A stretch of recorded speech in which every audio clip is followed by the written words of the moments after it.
in the trailer apparently was not working. 17 of those rescued are in critical condition, while 13 others are in serious condition. Authorities said once the people who were rescued are treated for their injuries, they are expected to be turned over to U.S. Immigration and Customs Enforcement. The driver of the tractor trailer, identified by U.S. Attorney's Office as James Matthew Bradley Jr. of Clearwater, Florida, was arrested, and police are searching the area with helicopters to find several people who ran into the woods. The New York Times quoted Fire Chief Charles Hood as saying the truck was loaded with people. He added that many of those inside the sweltering cabin suffered from heat stroke and dehydration. A report later on Sunday indicated a ninth person had died. McManus said the people in the truck ranged from school-aged juveniles to adults in their 20s and 30s. Are you an advocate for free market money? Do you promote Bitcoin as an alternative in a fiat-centric world? Then you need Spendabit in your arsenal, the search engine for things you can buy with Bitcoin. Spendabit aggregates millions of products from thousands of Bitcoin-enabled merchants. Keep your money in the free economy. Visit spendabit.co today. Bitcoin merchants, ask about our merchant suite to reach even more customers. Spendabit.co. Reuters reports California authorities battling a massive wildfire near Yosemite National Park lifted evacuation orders on Sunday for more residents, but said firefighters may need almost 2 more weeks to fully contain the blaze. CAL FIRE said the Detweiler fire is about 40% contained after burning 76,000 acres and 130 structures, including 63 homes, since it broke out last Monday. Scott McLean, a spokesman for CAL FIRE, said about 2/3 of the 5,000 people who had been ordered to leave their homes had been allowed to return. The almost 4,800 firefighters battling the blaze expect to contain it fully by August 5th, with temperatures forecast to top 100 degrees Fahrenheit this week, complicating the fight. Yosemite National Park has remained open as the fire has burned west of it, but smoke has clouded the views of its world-famous landmarks. Montana Governor Steve Bullock on Sunday declared a fire emergency because of wildfires burning across his state, fed by higher temperatures and drought conditions. Montana's Lodgepole Complex fire had burned through almost 200,000 acres and was uncontained on Sunday. The order allows Bullock to mobilize more state resources in fighting against the fires. This has been FPP Radio News, online at fppradio.com.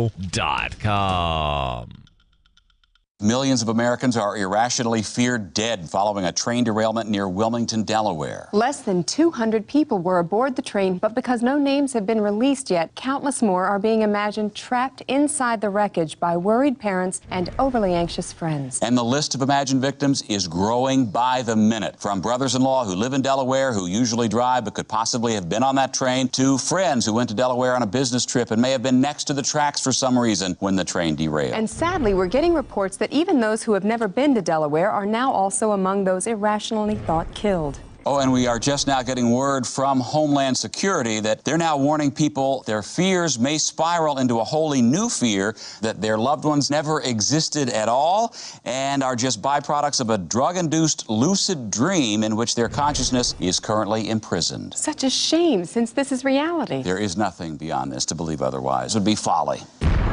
This is the Onion News Network.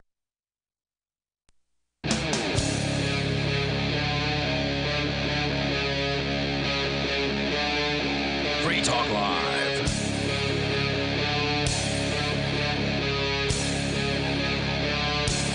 It's Free Talk Live.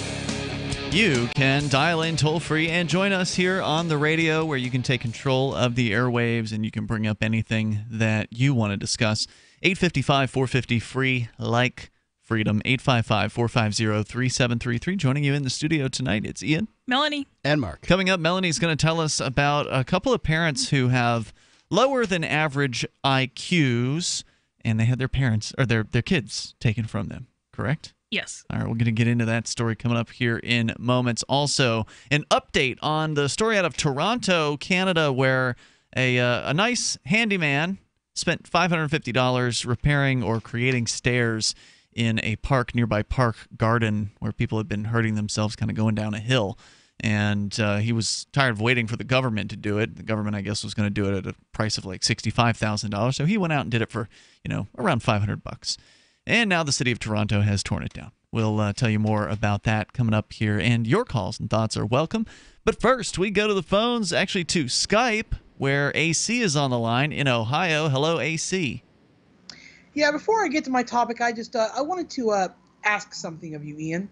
I love Free Talk Live. Oh, thanks. I'm a podcast listener. I never miss an episode. Wow. And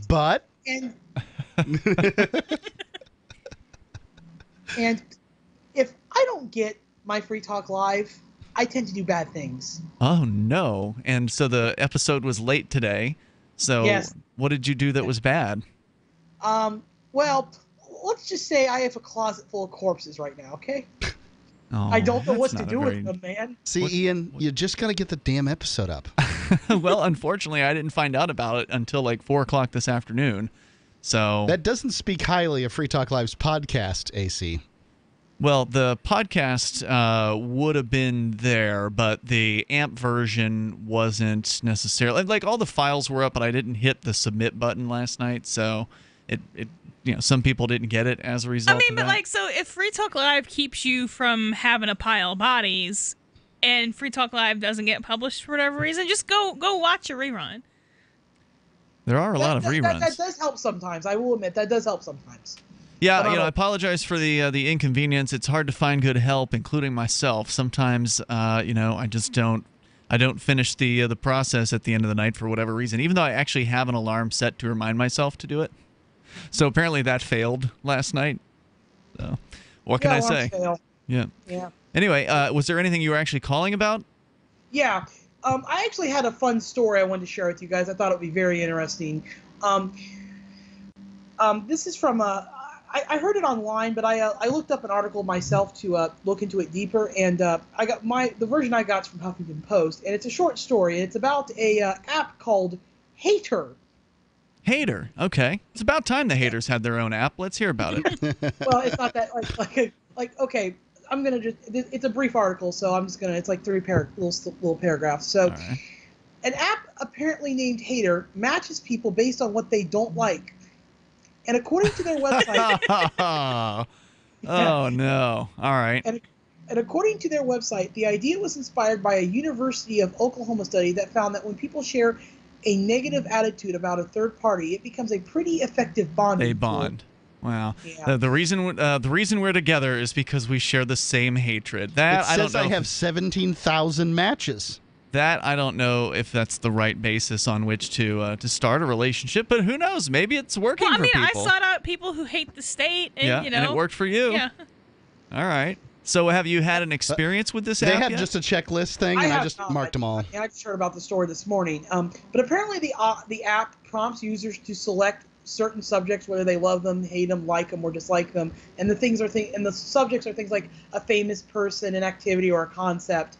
And after this app was launched in early February, and after a few 100,000 users, the people who run the app decided to create a map of the United States showing each state what they hated the most. And I gotta say, the map is pretty amusing. It is pretty good. I saw it too. I saw this pop up elsewhere. I didn't realize that it was from an app.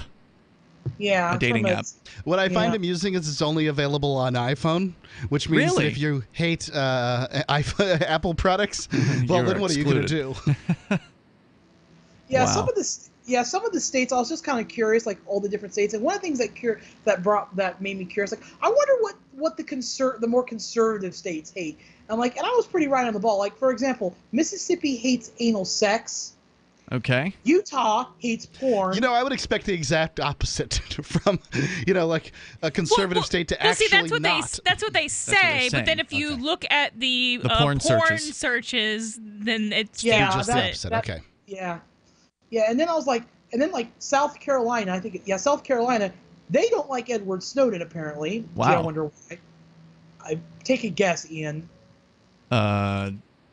South Carolina doesn't like Edward Snowden. I have no idea why that would be. Just Republicans? Yeah. Okay. Apparently you guys... I'm pretty sure some Democrats hate Edward Snowden as well, but go ahead. Oh, yeah. But apparently you guys in the state of New Hampshire hate God. Don't know why. Well, that's not true on my part. It's my understanding it's the most unchurched state in the nation. Wow. AC, very interesting. Any other highlights from the map you want to share? Nevada hates feminism. Yeah. Arizona hates sand. which makes sense because that's a state surrounded by sand. And apparently, why is it Colorado hates NSYNC? I wasn't. That's legit. I wasn't aware that those guys were still big. So yeah. Well, hatred can last for a long time, unfortunately. Idaho hates asking for directions, which means that I'm going to take a wild guess that GPS sales there are pretty low. And it's a fun little map. You guys that is cute. Hey, AC, thanks for the heads up on that tonight. I appreciate hearing from you. And yeah, what a shame that the app is only available for iOS. The Chubsters in Montana hate going to the gym. Okay. Florida similarly hates workout couples. Huh. Yeah. Those are people who go together to work out? Yeah. But are they in a relationship or just like a couple girlfriends going to? No, like actual workout. Usually that with just matching always outfits. struck me as wildly inefficient, but people do that. Yeah, my wife for some time, she wanted some personal training, right? So I went with her to do these things, and it's really hard moving that, the weights and all the things, because there's a huge disparity in sort of what we can move and lift and that sort of thing. So, yeah, that didn't go too well. But, yeah, it's not a thing that a general heterosexual same-age couple would be able to do together at the same pace on the same machines. And I tried to get her to go to jiu-jitsu class with me, too. And she's like, I've spent my whole life trying to protect my neck. There's no way I'm going to go back to this thing over and over again. So she's been lured in by the siren song of bourgeoisie women on stationary bikes. Gotcha. Which the people from Oregon hate. Stationary bikes? No, spin class. Oh, okay. Hater for Android is apparently being developed, so those of you who are itching to try out the app, in the studio, only Melanie, you would, I think, the only iPhone holder here. So Texas hates sleeping with the window open. Likely because there's big flying things that'll just carry your butt off. Well, then why don't they just stop doing it? It's not like the window is like, it's 3 a.m. Let me open myself. Yeah, they have screens. Texas, do they have screens there, in Texas in their windows? Yeah, they have Normally screens. that'll keep the flying things out. Yeah, well, they don't Not like it. really. It'd have to be a pretty big flying thing to make it through a screen. Yeah, well, or a really everything's tiny one. bigger in Texas, pal. That's true. You did walk right into that one. Everything is bigger in Texas. In Idaho, they hate asking for directions. Toll-free number tonight, 855-450-FREE, like freedom. I'm curious to know, if anybody has any experience with this app. Apparently it is pretty new, but maybe you've been on it. Indiana hates bloggers and other people who can write. How does it work? And has it worked well when you go on a date with somebody based on you connecting with them on the things that you don't like? I mean, that's kind of what I did. So to some extent, because I was actively looking for an anarchist. And is that what happened when you and Bob, your boyfriend, went out for the first few times? Did you guys talk about all the things that you hate? I mean, we talked about the state a good bit. So yeah. Okay. All right. I wonder if that's an option in their program. Hate the government. Utah's lying about disliking porn. I'm sure they are. The toll-free number here, 855-450-FREE, like freedom, 855-450-3733. That's because they lie in dating apps but tell the truth when it comes to their Pornhub searches. What do you think Georgia means about But they don't tell the truth. Google tells it for them. Well, Pornhub does in this case. But yes, Free Talk Live. More coming. Don't do what I did and run out. If it's working, don't quit. Why would you stop? Why undo all the good that's been accomplished? You've got to feed them right for life. Dynavite is nutrition. If I ever took Roy off of Dynavite... No. When I get to about 3/4, when I get down to the bottom of my box of Dynavite, oh no, I've got a couple more scoops. It's time to place my order. Dynavite.com. DINOVITE.com. 859-428-1000. Order a 90-day supply of Dynavite for your dog this week. We'll send you a bottle of NomoFlea free. NomoFlea flea spray kills fleas safely with no poison. Because it's a polypeptide protein molecule made from vegetable oil. Try NomoFlea. Free this week at Dynavite.com. Kills fleas safely with no poison. Because it's a polypeptide protein molecule made from vegetable oil. 859-428-1000. This week, DINOVITE.com. It's been said, any society is only 3 missed meals away from chaos. Those times may be near. Think about it. Our country faces multiple terrorist threats and aggressions from Russia and North Korea. Social unrest and violent marches yet again may lead to looting of stores and city shutdowns. And our crumbling infrastructure leaves our power grid vulnerable to long-term outages from a single cyber attack. When the chaos from any one of these threats arises, the government knows it can't provide during a widespread national emergency. That's why you need your own plan for self-reliance. That's where My Patriot Supply comes in. Get a 4-week survival food supply for only $99. That includes breakfast, lunches, and dinners. Order online at preparewithgcn.com. $99 for 4 weeks of survival food that tastes like homemade cooking and lasts up to 25 years. From My Patriot Supply. Get your kits today at preparewithgcn.com. Free shipping is included. Preparewithgcn.com. Are you making sense to the boomer mindset? I'm Holland Cook from survivalspeech.com. 80 million baby boomers comprise 25% of the population and control most of the USA's wealth. As aging parents pass on, they'll control more. Boomers are 46 to 65 years old and regard themselves as midlife. They identify as neither young nor old. They're post-minivan and pre-retirement, and they don't like being called boomers. They think me. Many of the purchases boomer couples make are individual purposes. They've been experimenters all their lives. If you want their attention, tell stories and keep it simple. If something seems complicated, boomers can dismiss it as, I don't need this. And if you're looking for work, you may be applying to a boomer, so relate accordingly. From survivalspeech.com, I'm Holland Cook. If you want to know the latest about Free Talk Live before we go on the air, all you need to decide is how you want it delivered. It's your choice. Visit news.freetalklive.com. You can get emailed announcements and participate in contests via our email updates list. Plus, we have a Twitter account that you can follow and a Facebook page where you can become a fan. So visit news.freetalklive.com to get news about Free Talk Live as soon as it's announced and the way you want it delivered at news.freetalklive.com. That's news.freetalklive.com. I love My Magic Mud. I drink a lot of coffee. I had stains on my teeth. Then I found My Magic Mud, and I was told it would remove stains. So I paid attention when I brushed the first time. My Magic Mud is black tooth powder, and the difference it made in my teeth in one application was noticeable. With 4, my teeth were as white as you normal folks out there. Please go to mymagicmud.com and buy a jar. There's 150 applications for $25. You can use Bitcoin, mymagicmud.com. While our satellite channel is free to listen to, it's not free for us. You can help us cover our satellite costs with the chip-in on the right side of the page at lrn.fm.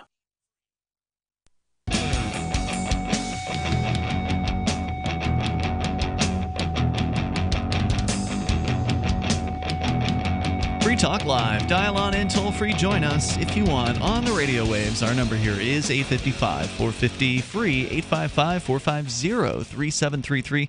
We've got Skype, and you can Skype on in here at Skype username lrn.fm. Joining you in the studio tonight, it's Ian, Melanie, and Mark. Also, want to let you know about Bitcoin.com. If you're brand new to Bitcoin, well, you picked an interesting week to learn about it. Did you ever? And actually, there's going to be a newspaper journalist who will be here tomorrow from the local newspaper in the Keene area doing a report on Bitcoin. And it is a very interesting week to get into the world of Bitcoin. It looks like there may be an upcoming hard fork this coming August 1st, maybe as early as July 31st, depending on which time zone that you're in.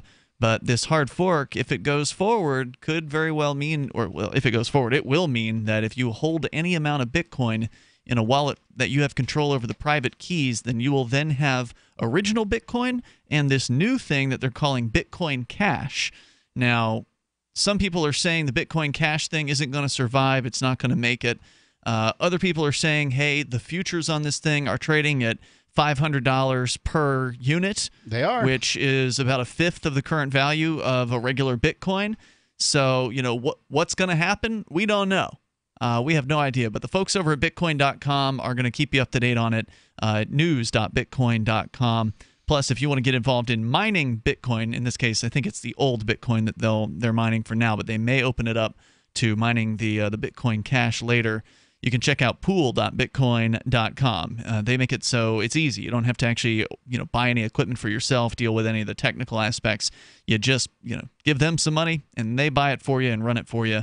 There's a 100% uptime guarantee. The website's super easy to use, and you can calculate what you might make on their site at pool.bitcoin.com.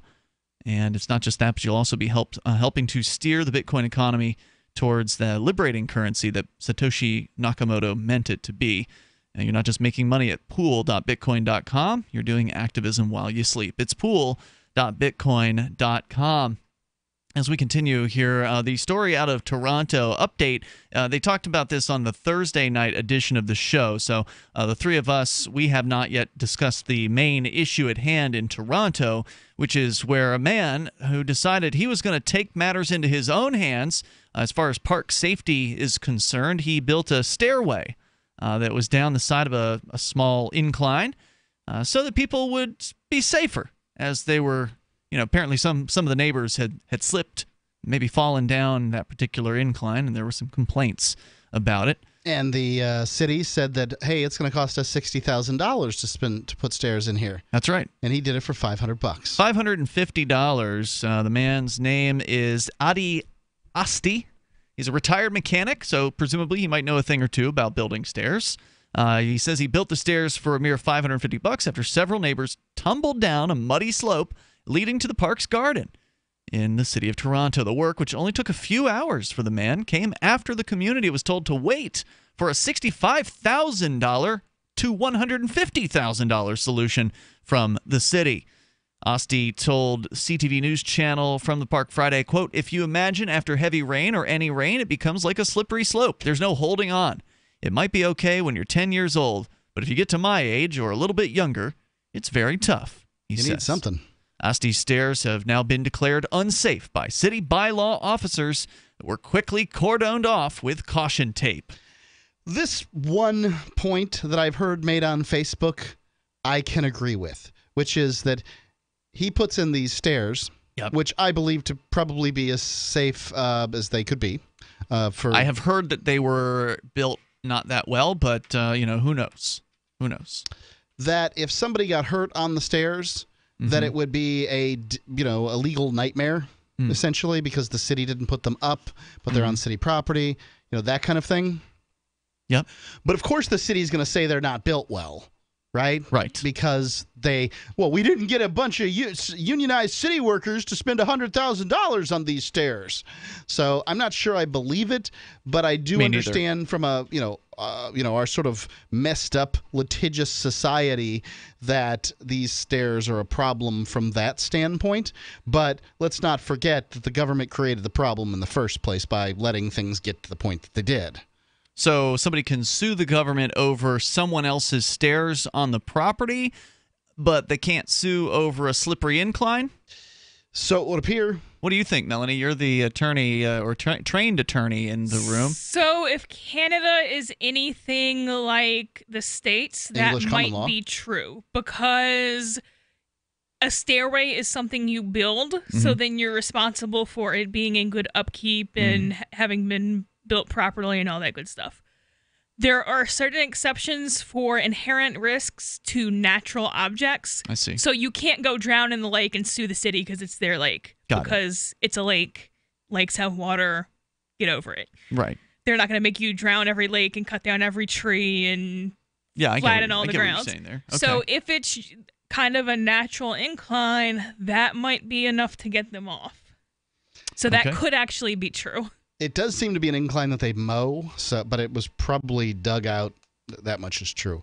You could put a sign on it that says, "Private staircase, use at own risk." At your own risk. This is one of the things that I really sort of don't understand is that the problem is that juries will hand out rulings when people are obviously stupid. Like, privately built staircase, use at own risk. Right. And somebody's going to hurt themselves on it because somebody can hurt themselves on anything. Sure. And then they're going to sue, and then a jury is going to be like, well, I find this so confusing. I don't know what to do. I guess I will just rule for the person who has the least amount of money and rule against the organization that has the most amount of money. Which is pretty much what juries do. Yep. So they cordoned off the stairs with caution tape, and he said, the man who did the construction, says, quote, "I was relieved last night when the mayor phoned me to thank me to help the city to realize what they're doing is not the right thing." He told CTV News Channel, quote, "A whole big stone fell from my heart and said, now we're going to get somewhere in helping people be safe," unquote. In a written statement released Friday, the mayor called the original price tag for the project, quote, "absolutely ridiculous and out of whack with reality," unquote. "I want to thank Mr. Asti," Tory, the mayor, added, "for taking a stand on this issue. His homemade steps have sent a message that I know city staff have heard loud and clear." Now, of course, city staff is mad. Yeah, of course, if this guy hadn't have done this, then the mayor would have been applauding the awesome plan for the city-provided steps, right? Like, in all likelihood, they would have had some meeting. Some contractor would have come in and said, "Well, yes, it looks like we're going to be able to do this for $100,000, and that's less than what we expected." And they'll all just pat themselves on the back for doing such a great job. But because they've been called onto the carpet by this gentleman who made the $550 stairs, the mayor couldn't possibly be seen doing anything but this. It's a smart move on his part. Find a parade, get out in front of it. According to Mayor Tory, construction of the new stairs will begin this Friday and be completed within days. The new stairs will be safe, durable, and reasonably priced, he says. The city is now estimating that the new stairs will cost just $10,000 instead of their previous estimate of $60,000 to $150,000. So just a car, that's all. Just 20 times more than what the old guy did it for. 855 450 free. This is Free Talk Live.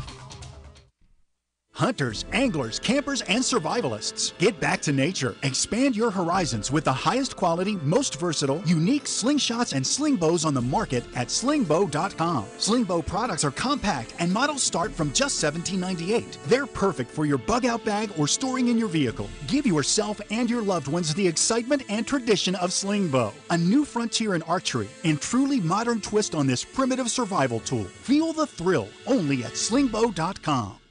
Tyler, time to go for our family walk.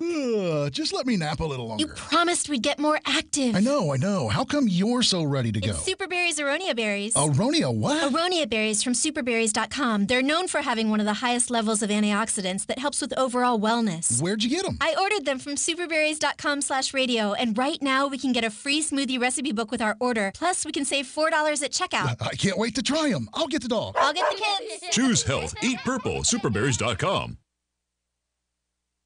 Free Talk Live. Some old codger Republican is screaming at his radio, "This is not a democracy! We're not in a democracy! We live in a republic!" And to that guy, just take a deep breath. Tell me the operative difference between a democracy and a republic. Well, we elect representatives in a republic. That's true. And you respect rights. A direct democracy certainly is a democracy where everybody gets a vote. But tell me about this respecting rights thing. What other republic, in fact, respects rights? The People's Republic of China. Right. So this idea that we live in a republic is really just fallacious. It's just some term that someone's come up with. In Greek, democracy means of the people. Republic in Latin means for the people or something. Don't forget the Democratic People's Republic of Korea. That's a republic. Right. There's another republic. I mean, republics are all over. Take a pill. Republic means nothing. Free Talk Live, 7 nights a week from 7 to 10 Eastern, live on the Liberty Radio Network at LRN.FM. Ross Ulbricht was convicted in early 2015 of running the infamous Silk Road Underground Market. The Silk Road was a gift to humanity and helped reduce the harms brought on by drug prohibition. For this good deed, Ross has been sentenced to life in prison with no possibility of parole. Now, an appeal is Ross's only chance, and he needs your support. Please visit freeross.org, where you can contribute via various methods, including Bitcoin. Visit freeross.org. That's freeross.org. Here's a chance to do a little activism while you're cruising Facebook, Twitter, or Google+. Between the LOL cats, the recipes, the hot girls, and the inspirational sunrise memes, Free Talk Live's posts pass by your newsfeed. Like them, comment. It gives us more exposure. If you don't see our posts, click like at facebook.freetalklive.com and then hover over it to click Get Notifications. It's an easy way to spread the ideas of liberty a bit further. I know you're busy, but you can spare that 1/10 of a calorie it takes to click on something. facebook.freetalklive.com. Is spreading the message of liberty, cryptocurrency, and peace around the globe worth $2 per month to you? As you may already know, in addition to our internet feed, LRN.FM broadcasts on free-to-air satellite across North and Central America, as well as Sub-Saharan Africa. And we've been available on satellite for free 24/7 since 2010. The LRN.FM free-to-air satellite signal is reaching some of the most oppressive regimes in the world, and there's no doubt our ideas are making an impact. You can learn more about the channel's impact by watching the 3-minute video at fund.lrn.fm. If you'd like to help free minds globally with our ideas of liberty, cryptocurrency, and peace, you can donate as little as $2 per month via fund.lrn.fm. You can help us continue and expand our satellite broadcast to multiple continents. Visit fund.lrn.fm today, and thank you for your help. Don't forget to share the link on social media. That's fund.lrn.fm. Do you love Twitter? Make sure you favorite the LRN.FM Twitter account so you can receive our tweets at twitter.lrn.fm. That's twitter.lrn.fm.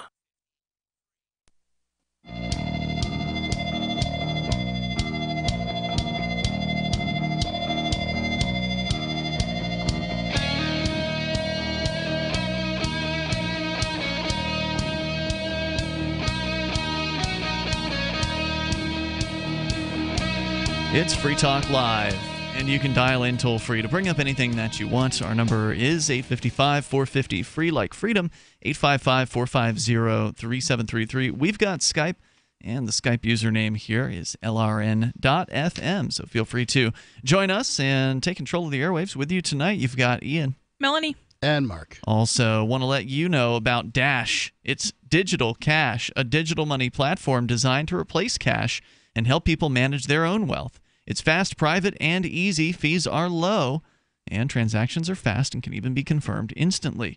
You can pay anyone, anywhere in the world, anytime for just pennies on the dollar, and Dash is decentralized, run by users who earn rewards for helping run the network and make governance decisions. Anyone can invest in Dash and earn rewards for helping run the Dash network. Join Dash and help create a better financial system for everyone. Take back control over your financial future today. Find out more at Dash.org. There's a lot of momentum behind Dash right now, so learn more at Dash.org. There's a lot of talk about Dash because it rode out this sort of recent altcoin plunge very well and is, in fact, trading higher now, I believe, than it was before the drop. It's pretty impressive. Yep, it's definitely one of the most interesting alternatives to Bitcoin. Wish I had more Dash when that happened. A lot of people are going to be considering it, I think, especially as time goes on, especially if Bitcoin continues to suffer from its growing pains. We'll keep you up to date on the whole scene as it develops here. Let's go to your calls and thoughts, and then more on the handyman who had his park stairs torn down by government workers in the city of Toronto after he took several hours, I would imagine, to construct, and his own money, $550 worth of it, to construct these stairs. They've been ripped down, and the city is now going to build their own set of stairs in its place. Let's go to your calls and thoughts first, though. Stefan is on the line in Ohio on Skype. Hello, Stefan.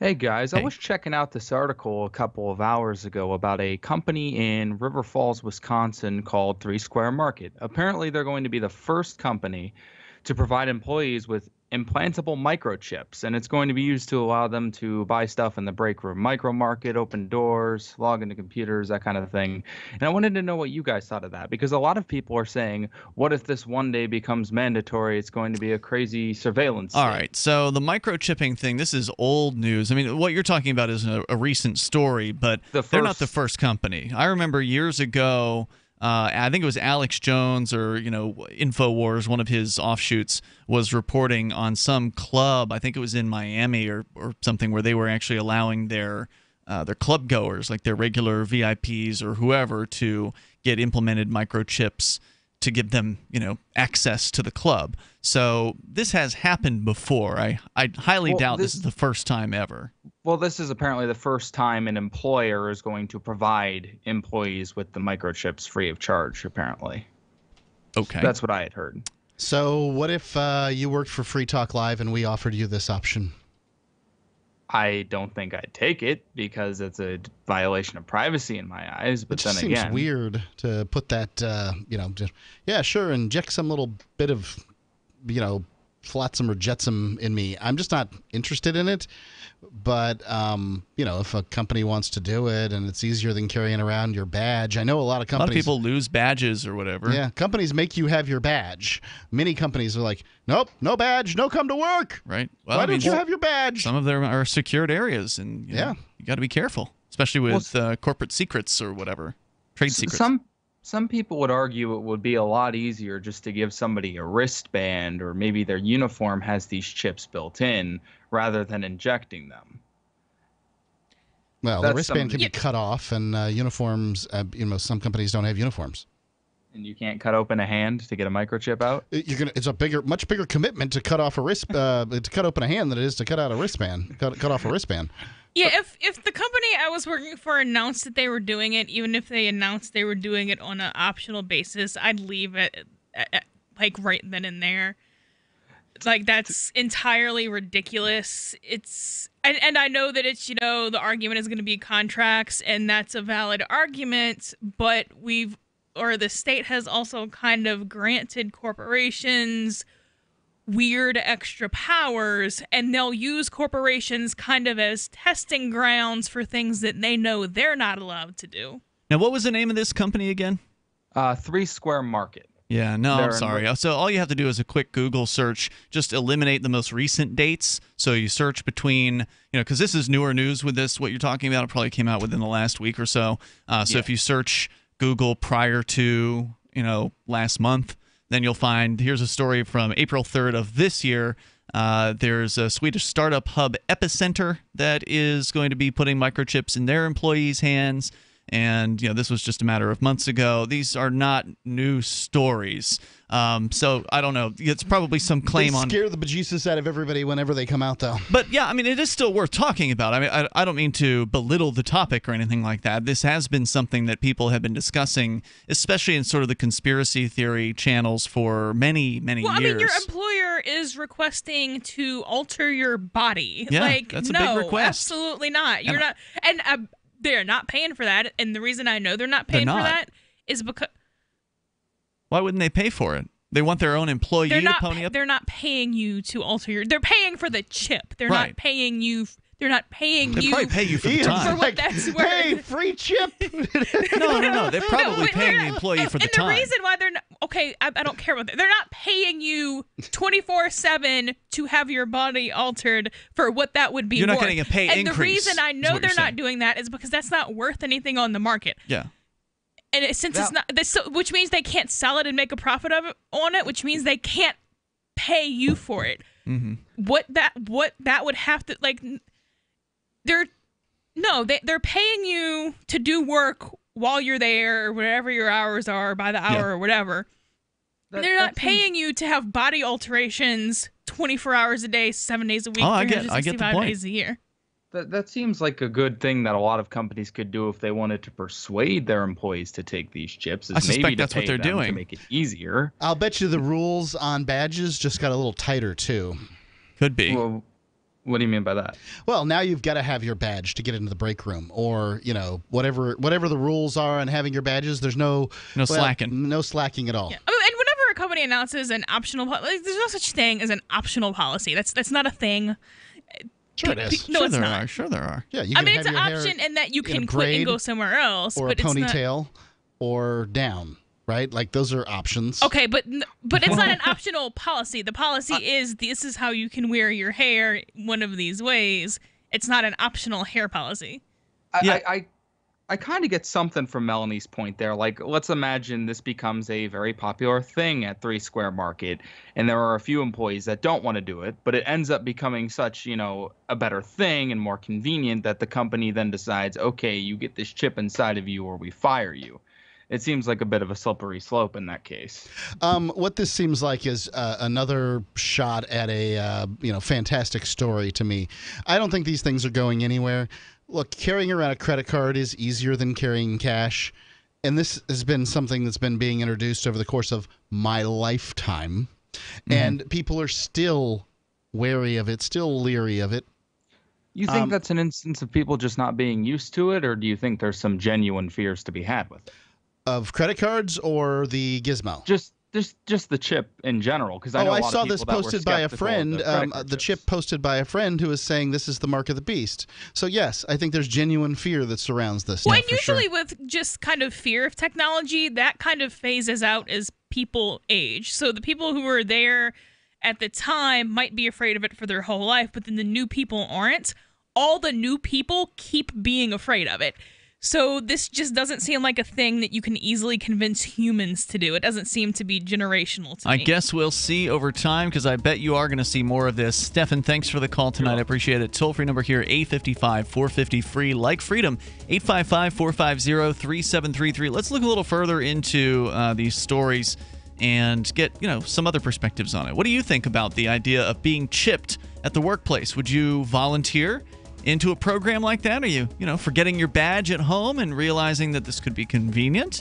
Or is it not worth the risk? 855-450-FREE.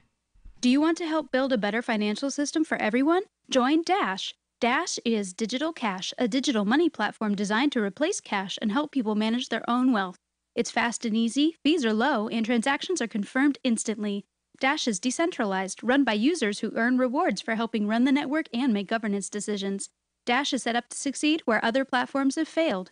Give it a try at Dash.org. Help people take control over their financial future today. Find out more at Dash.org. Imagine, if you will, a virtual world, a symbiotic economy with its own currency, where you can barter your services with others. Symbi.com is a marketplace of real people exchanging skills and services, from web developers, marketers, video production specialists, and teachers of all sorts, to gaming consulting or fitness coaching. Symbi.com is a vast world of people trading freely. Take my word for it, it's an adventure you can't afford to miss. Simbi.com. BuySellMakeOffer.com is better than ever. I'm Pat Matthews, here to tell you that BuySellMakeOffer.com, the revolutionary site for buying and selling anything and everything, just upped the ante. Go right now to BuySellMakeOffer.com and click the Sign Me Up button. When you do, you'll get the first month free, and then it's just $9.95 a month to be a member forever. And you don't need a credit card for the initial setup. Create your own store on the site and sell whatever you want, as long as it's legal, however you want, and sell an unlimited number of items. Create your own intro video to describe what your store is all about. Use Skype to see who you're buying from or selling to. Sell unused household items, as well as antiques, cars, televisions, collectibles, real estate. The possibilities are unlimited. Use social networks to promote your store right from our site. Remember, there are never any fees, no matter how much you sell. Become a member today. I'm a member. Get all your friends to sign up, too. This could become a great business for you. Sell whatever you want for the first 30 days, free at BuySellMakeOffer.com. I've been told no in many different ways. I give you an order and you're going to obey it. George, you can go this way. You can do that and you have to leave here. You cannot bring signs into the rally. Walk with me. Well, I'm comfortable here, actually. Whoa. Hey. Who do you think you are? Excuse me. There is no video and audio allowed in this office. No, I have work today. You ain't going to make it. Wait on account. Now. Wait a minute. Holy crap. Hey! Oh my God! Unbelievable! Why are you running from me? Because you scared me. What am I being detained for? You're being served. What is this? You're being served. What is this? Bureaucrats have a funny way of telling people no. That's the sound of the men working on the chain. Derek J's Victimless Crime Spree. Watch it for free and order the Director's Cut DVD at victimlesscrimespree.com. So you've heard all 3 hours of the latest episode of Free Talk Live, and you're still hungry for liberty-oriented audio content? Did you know that we have another 24/7 audio stream at LRN.FM? The Liberty Radio Network airs the latest episodes of some of the best liberty-oriented podcasts on the internet around the clock. In addition to recorded content, you'll also hear live shows like Free Talk Live, originating from our Keene, New Hampshire studio. So listen anytime at LRN.FM. That's LRN.FM. So you've signed the Shire Society Declaration and are planning your move to New Hampshire to be around more liberty-oriented people. Next, sign up for the Shire Society Forum at forum.shiresociety.com. There are a bunch of people there who are already in the Shire, and they want to meet you. If you're already in the Shire physically, you should also come by the forums. Remember, not everyone uses Facebook. New people are signing up for the Shire Society Forum every month, so drop in and say hello at forum.shiresociety.com. If you enjoy LRN.FM, please contribute to your favorite shows via their websites and become an amplifier at amp.lrn.fm. That's amp.lrn.fm.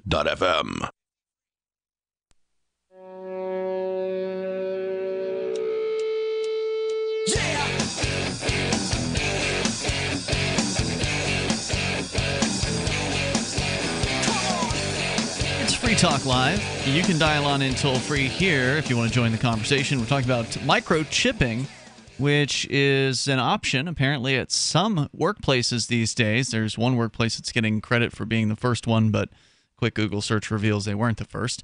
Others the first one that reported heard of. Have been. Anyway, we're going to tell you more about that coming up here in moments. And if you want to help support Free Talk Live, then please join the AMP program over at amp.freetalklive.com. AMP stands for Advertise, Market, and Promote.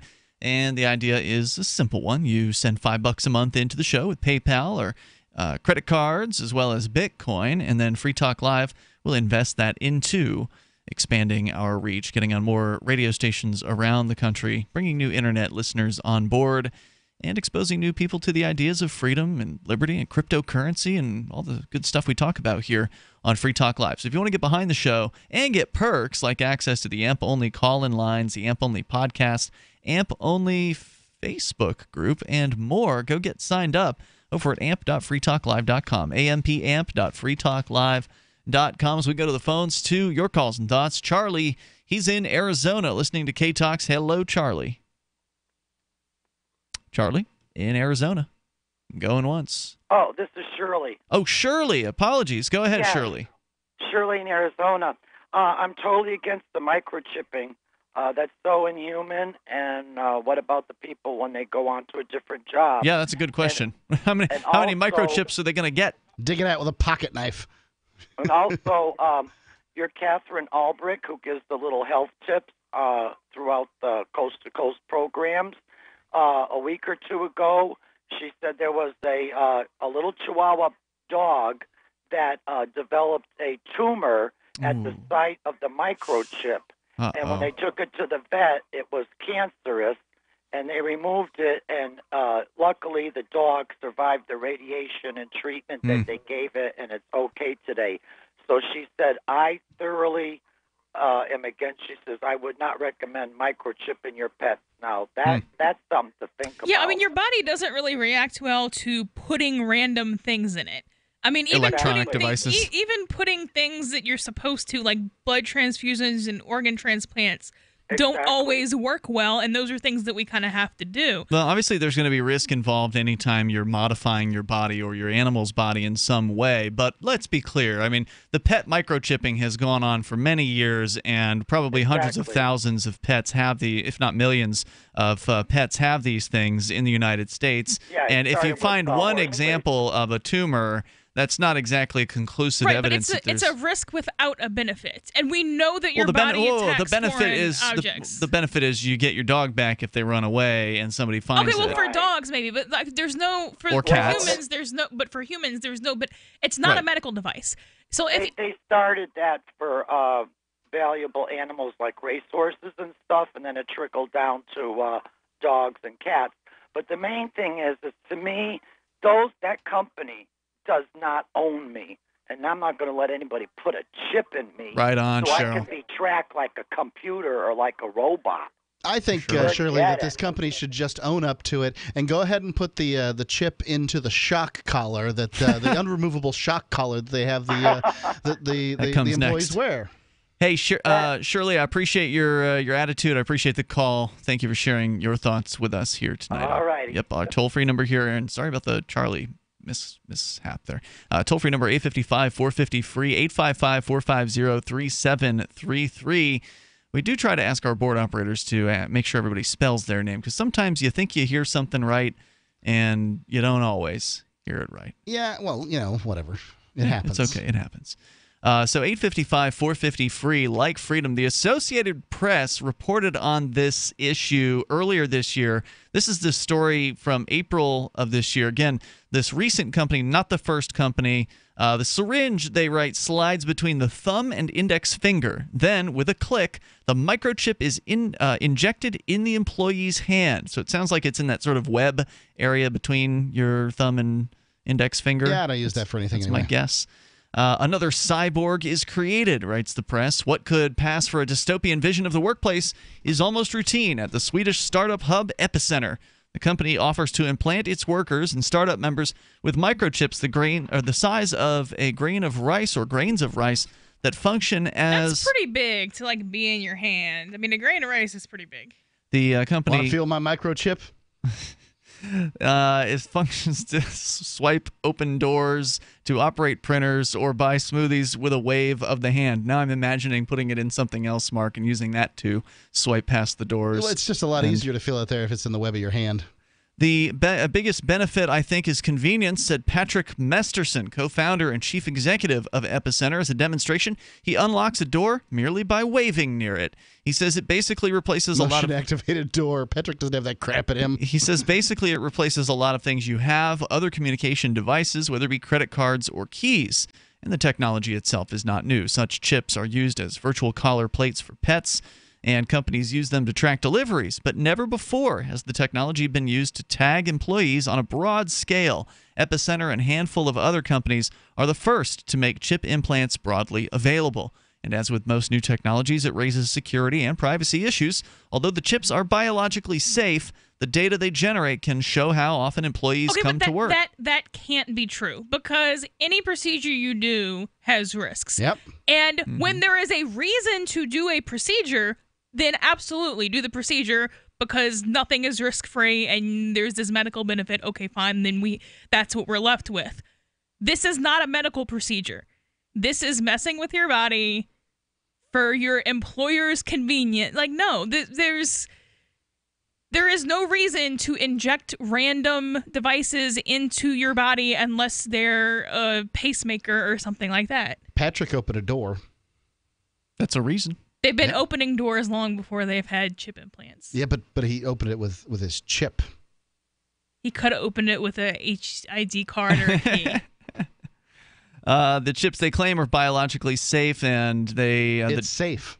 The data they generate but it's not.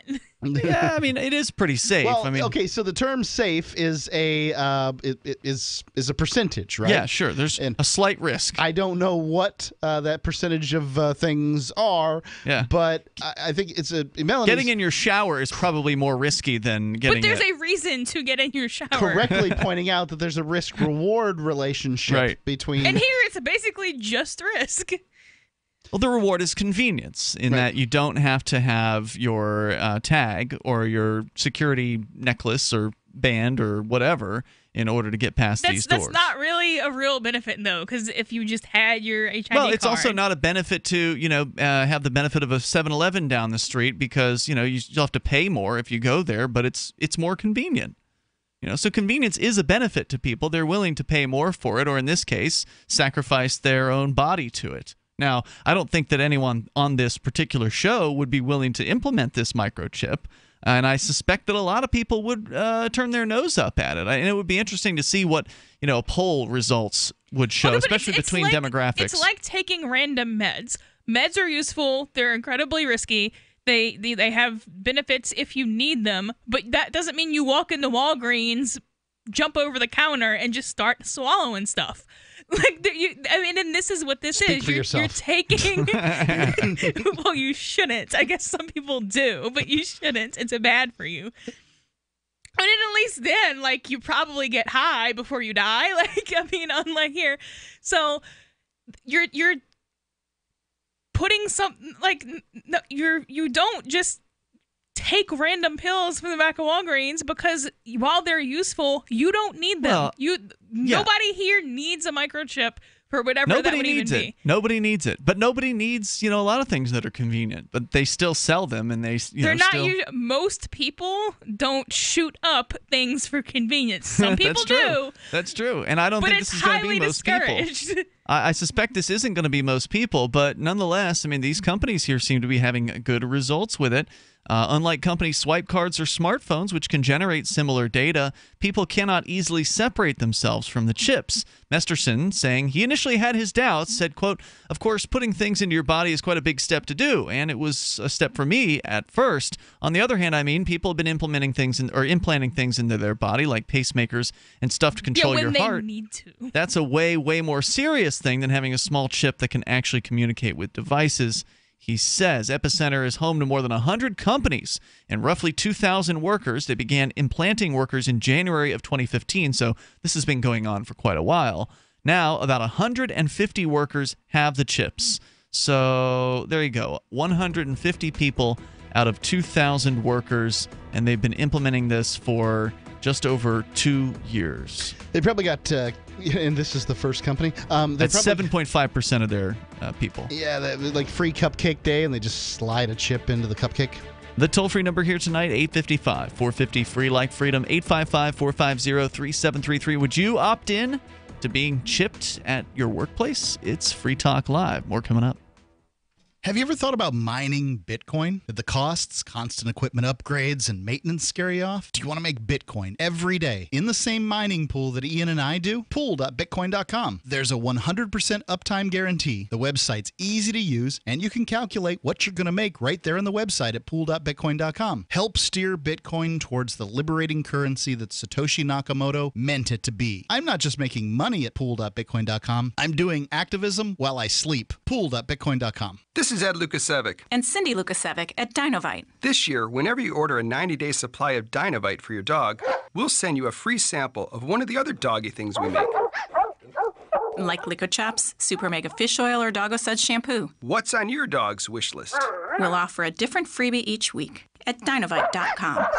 Don't you just love the sound of healthy, happy dogs? Dinovite is nutrition. Dinovite for life. DINOVITE.com. The new 4th edition of Healing Our World, The Compassion of Libertarianism, will take your understanding of liberty to a deeper level and has over 1,300 updated references, new cartoons, and a foreword by Dr. Ron Paul. With discounts for multiple book purchases, the 4th edition of Healing Our World is a great gift for the liberals, pragmatists, environmentalists, and Christians in your life who think libertarianism is cold-hearted. Get yours today at healing.freetalklive.com and use promo code FTL for a $5 discount. LRN.FM is proud to announce our official listening apps for Android and iOS devices. Now you can easily tune into our streams anywhere, anytime on your smartphone or tablet. Just visit apps.lrn.fm or search for LRN.FM in the Android or Apple app stores. Please download, rate us 5 stars, then share the link on your social media and let your friends and family know how you're listening to LRN.FM. Download it now, free at apps.lrn.fm. You're listening to the live edition of Free Talk Live. Hour number 2 is next, after the news, here on the Liberty Radio Network at LRN.FM. From Keene, the Shire, the Liberty Media capital of the world, this is Daryl W. Perry, host of FPP Radio News for Monday, July 24th, 2017. Silver is trading at $16.58 per ounce. Gold is valued at $1,258 per ounce. Bitcoin is trading at 4.4 cents, and the average price of Bitcoin is $2,765.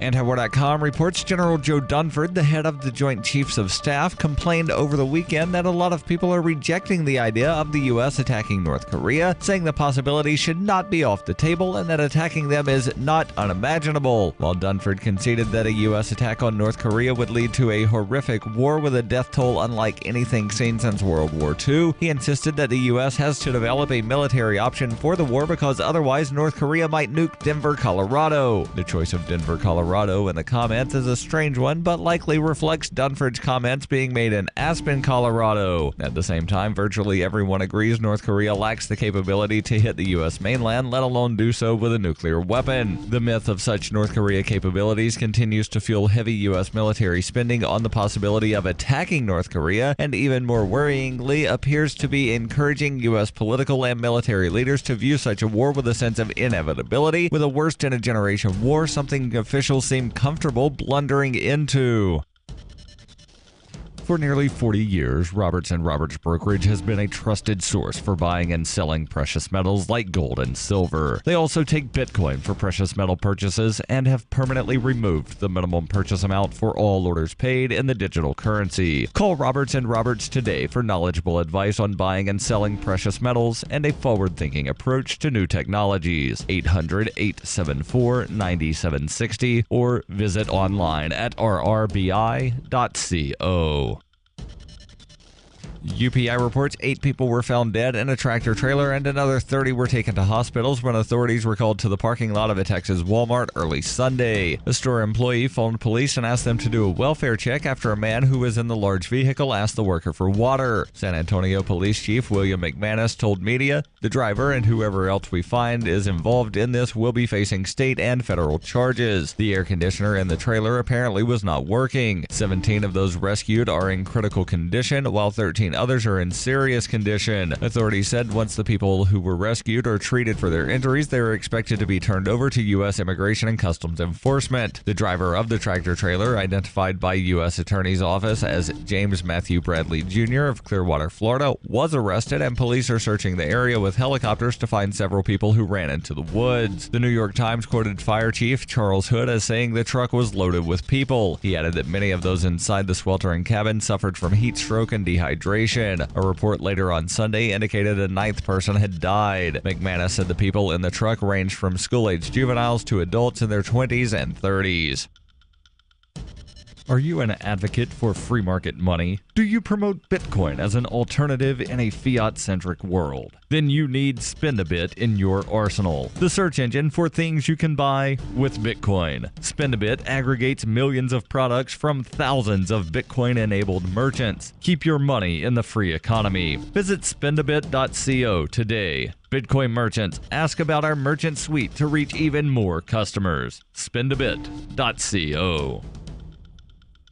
Reuters reports California authorities battling a massive wildfire near Yosemite National Park lifted evacuation orders on Sunday for more residents, but said firefighters may need almost 2 more weeks to fully contain the blaze. CAL FIRE said the Detweiler fire is about 40% contained after burning 76,000 acres and 130 structures, including 63 homes, since it broke out last Monday. Scott McLean, a spokesman for CAL FIRE, said about 2/3 of the 5,000 people who had been ordered to leave their homes had been allowed to return. The almost 4,800 firefighters battling the blaze expect to contain it fully by August 5th, with temperatures forecast to top 100 degrees Fahrenheit this week, complicating the fight. Yosemite National Park has remained open as the fire has burned west of it, but smoke has clouded the views of its world-famous landmarks. Montana Governor Steve Bullock on Sunday declared a fire emergency because of wildfires burning across his state, fed by higher temperatures and drought conditions. Montana's Lodgepole Complex fire had burned through almost 200,000 acres and was uncontained on Sunday. The order allows Bullock to mobilize more state resources in fighting against the fires.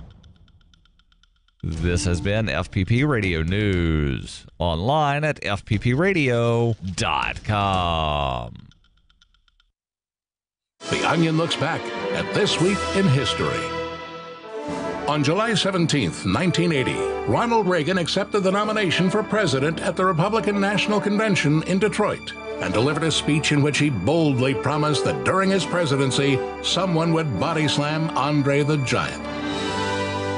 While admitting that the road would be long and hard and that it might take as long as 7 years and 2 WrestleManias to get there.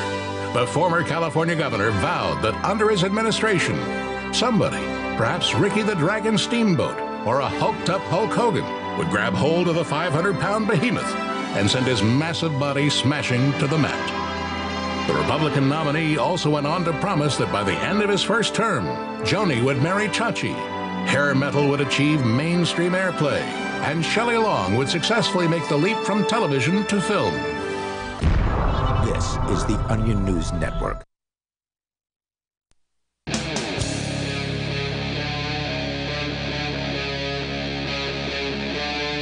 Free Talk Live.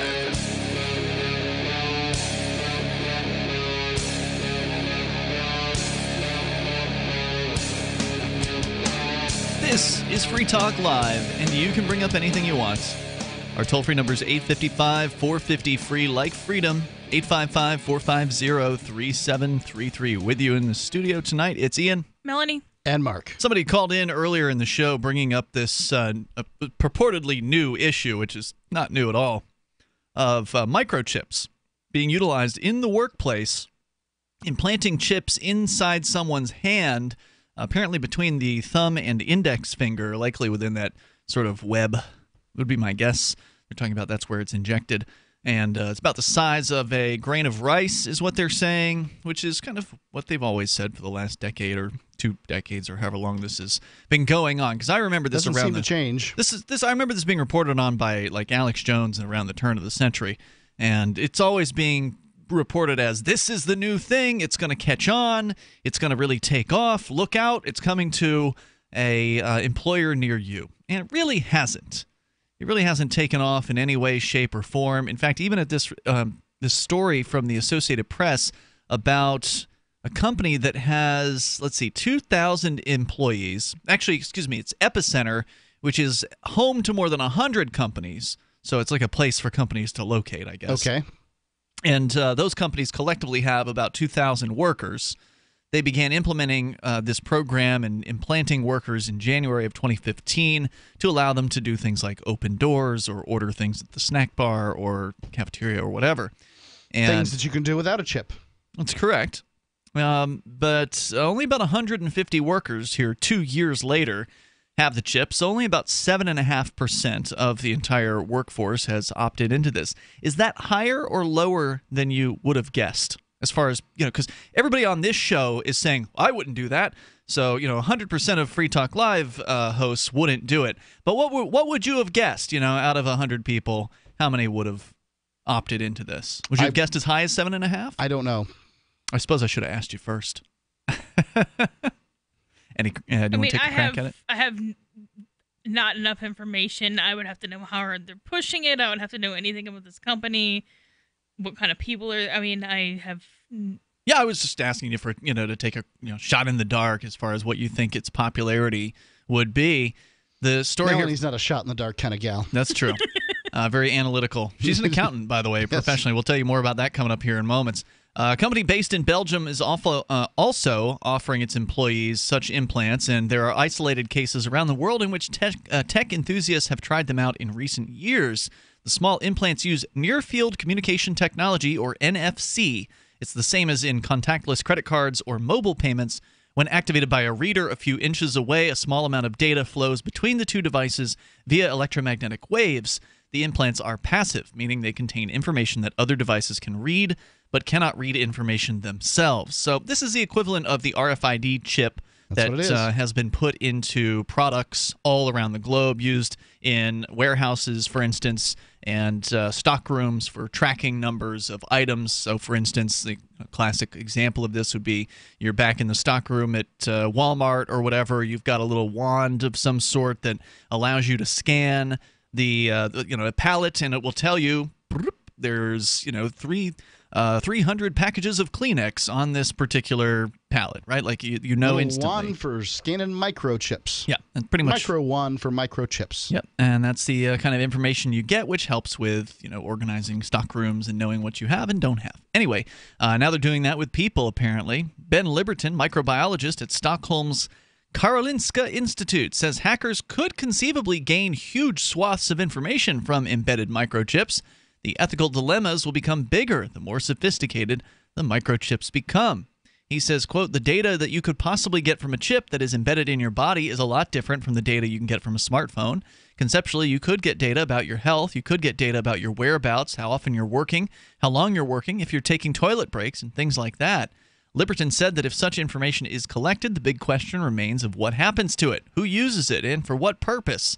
So far, Epicenter's group of cyborgs doesn't seem too concerned. Frederick Kaiser, a 47-year-old chief experience officer at Epicenter, said, quote, people ask me, are you chipped? I say, yes, why not? And they get all excited about privacy issues and what that means and so forth. And for me, it's just a matter of I like to try new things and just see it as more of an enabler and what that would bring into the future. I figure those are the kind of folks that'll do it. And one thing from what they want to feel like they're on the cutting edge, that kind of thing? This Epicenter place is not exactly a business. It is a business, but it's a business hub. Like an incubator or something like that? It's sort of like that. So they're not going to be looking at who's using the bathroom. As long as you're paying your rent, what do they care? Epicenter workers stage monthly events where attendees can receive the implant.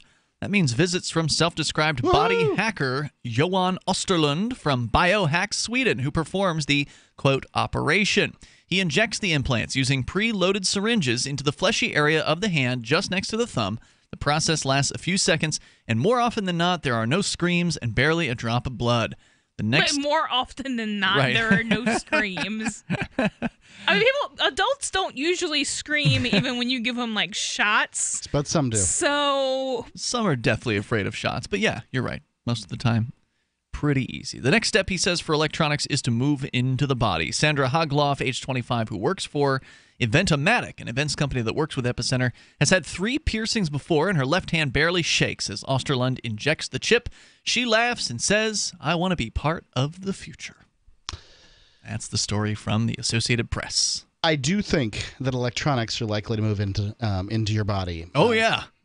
So that much I concur That is with. on the horizon for sure. I mean, that's what comes back to the conversation we were having, I think, on Tuesday about Ray Kurzweil and sort of the future of the melding of man with machine and creating these cyborgs. People will be taking on implants to augment themselves in a lot of ways, likely. I mean, what it'll look like in the future, we don't know. Is it going to be like the Matrix where there's a port on the back of your head? Probably not. It's probably not going to be quite that clumsy eventually, but maybe in the beginning. We'll see that. I can't remember which book it was, but I think it was Neil Stephenson. He suggested that there would be sort of a self-defense weapon implanted basically by your eye, that... And what would it do? Fire something. I don't know. Whatever it needed to. Okay. I don't know about the kick on that. That might not be good for you. Seems bad. Yeah. Yeah. Unless it's some sort of laser gun that has no kick. Future and stuff, whatever. Man.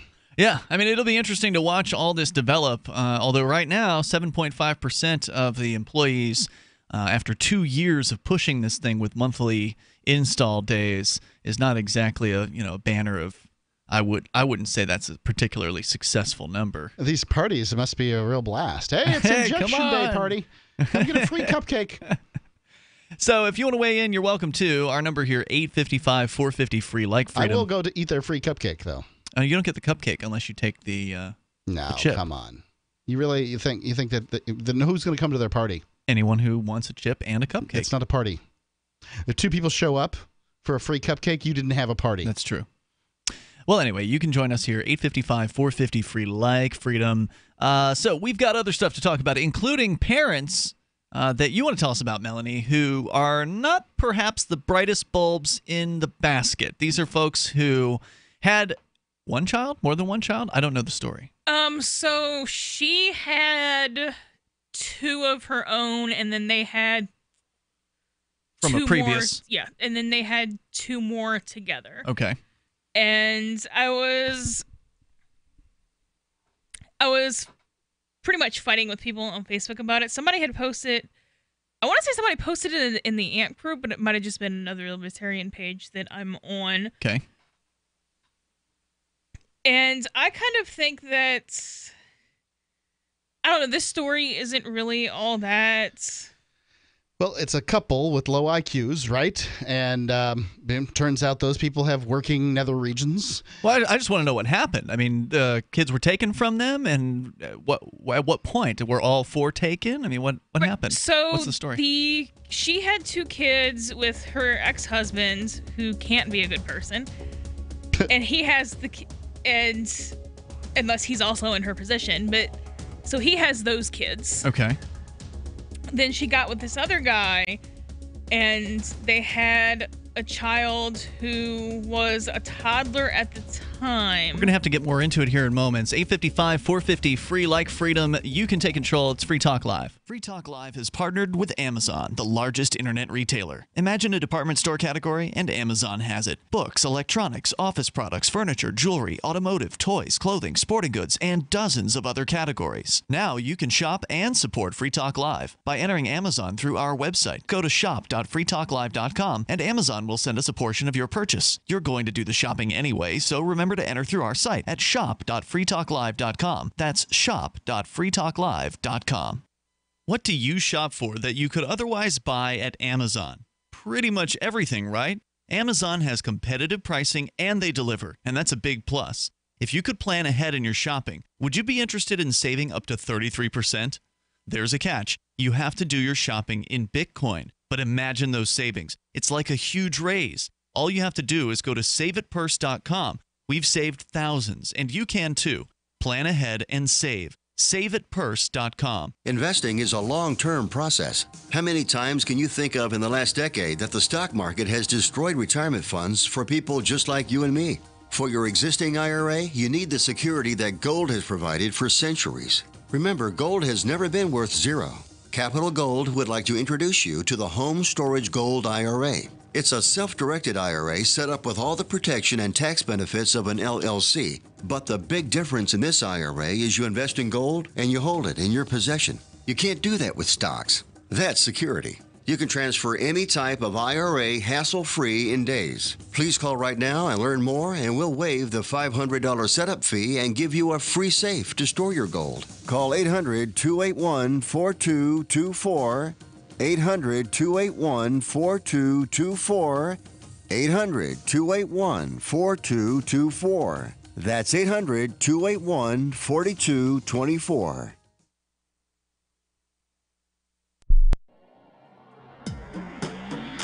Free Press Publications is an independent, alternative media and publishing company founded in June 2009 with the mission of ensuring a free press for the freedom movement and is committed to spreading the message of peace, freedom, love, and liberty.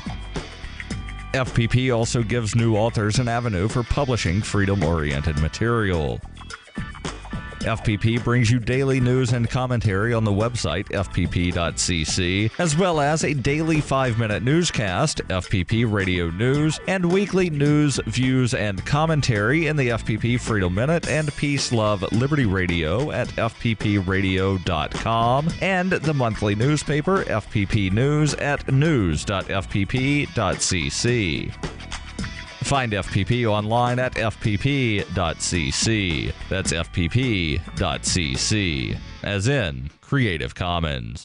You may already know about the Free Talk Live audio on demand phone line at 641-793-9660. Did you know that not only can you listen to Free Talk Live via your phone, you can also leave a message and have it delivered to Free Talk Live's hosts? To leave us your thoughts, just dial 641-793-9660. That's 641-793-9660. Press 2 for Free Talk Live, and then hit 0 to leave your message. Cell 411 is a free app for Android and iOS that replaces government-controlled 911. Cell 411 allows you to preset a group of friends or private organizations to show up at any emergency. Cell 411 is a nightmare for the state because it proves their so-called services aren't needed. Cell 411 has had thousands of installs, and of course it's covered by the BIPCOT no government license. Cell 411 because your friends won't shoot you when you're in trouble. Without the government, who would build the emergency services? You and Cell 411. Get it today at getcell411.com.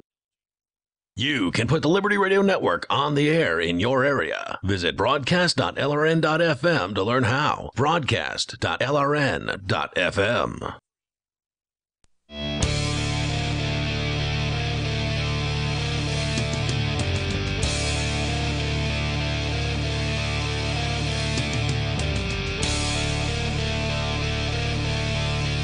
Talk Live. You dial in toll-free here. Bring up what you want. Our number is 855-450-FREE. Like freedom, that's 855-450-3733. We've got Skype, and the Skype username is LRN.FM. Tonight in the studio, it's Ian. Melanie. And Mark. And also, if you want to join us online, we've got a webcam. You can watch and listen to the show and chat with other listeners all at once over at cam.freetalklive.com during our live show hours. Cam.freetalklive.com. The live show hours are 7 to 10 at night Eastern Time. 7 nights a week is when we're live. Now, Melanie, you were telling us about the couple. We just barely had a chance to scratch the surface a moment ago. A couple that maybe not so bright. And that's kind of, you just were barely telling us that they had a couple of kids together. Is that right? Right. So then they had one, and the state took it away after some form of, it didn't sound like it was CPS, but one of these affiliated volunteer agencies, it sounded like to me. I'm not 100% clear on that. Took the toddler away. They said because they weren't intellectually capable of raising him. They said there are two specific complaints. And I'm not sure who this was coming from because they couldn't get a statement from CPS. So I don't know if it was coming from the couple that they weren't teaching him how to wash his hands, and they went to put sunscreen on him, and they only put it on his face and not anywhere else. Mm-hmm. That sounds like the way a lot of Americans who are probably still alive are raised. I mean, you know, how many people out there were not taught particularly good hand-washing techniques? And sunscreen was kind of a new thing when I was a kid. I don't know. I mean, my mom wasn't fastidious about that stuff at all. Do we know the ages of the parents that are involved in this? Are they in their 30s, 40s, 50s? Just curious. It's in here. I wanted to say like 38 and 42 or something like that. So old enough to know what sunscreen is, presumably, to know that if you're going to put it one place, you should put it in all exposed places.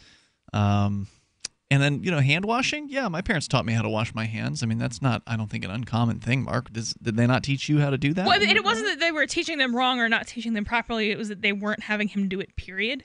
Okay, 31 and 38. Okay. I'm just saying that there's certain socioeconomic classes throughout the United States. I'm just thinking of sort of, poor working class people who probably didn't, maybe folks that lived in houses that weren't painted, didn't have insulation. There's people who are alive right now who grew up in houses that didn't have indoor plumbing, Ian. Sure.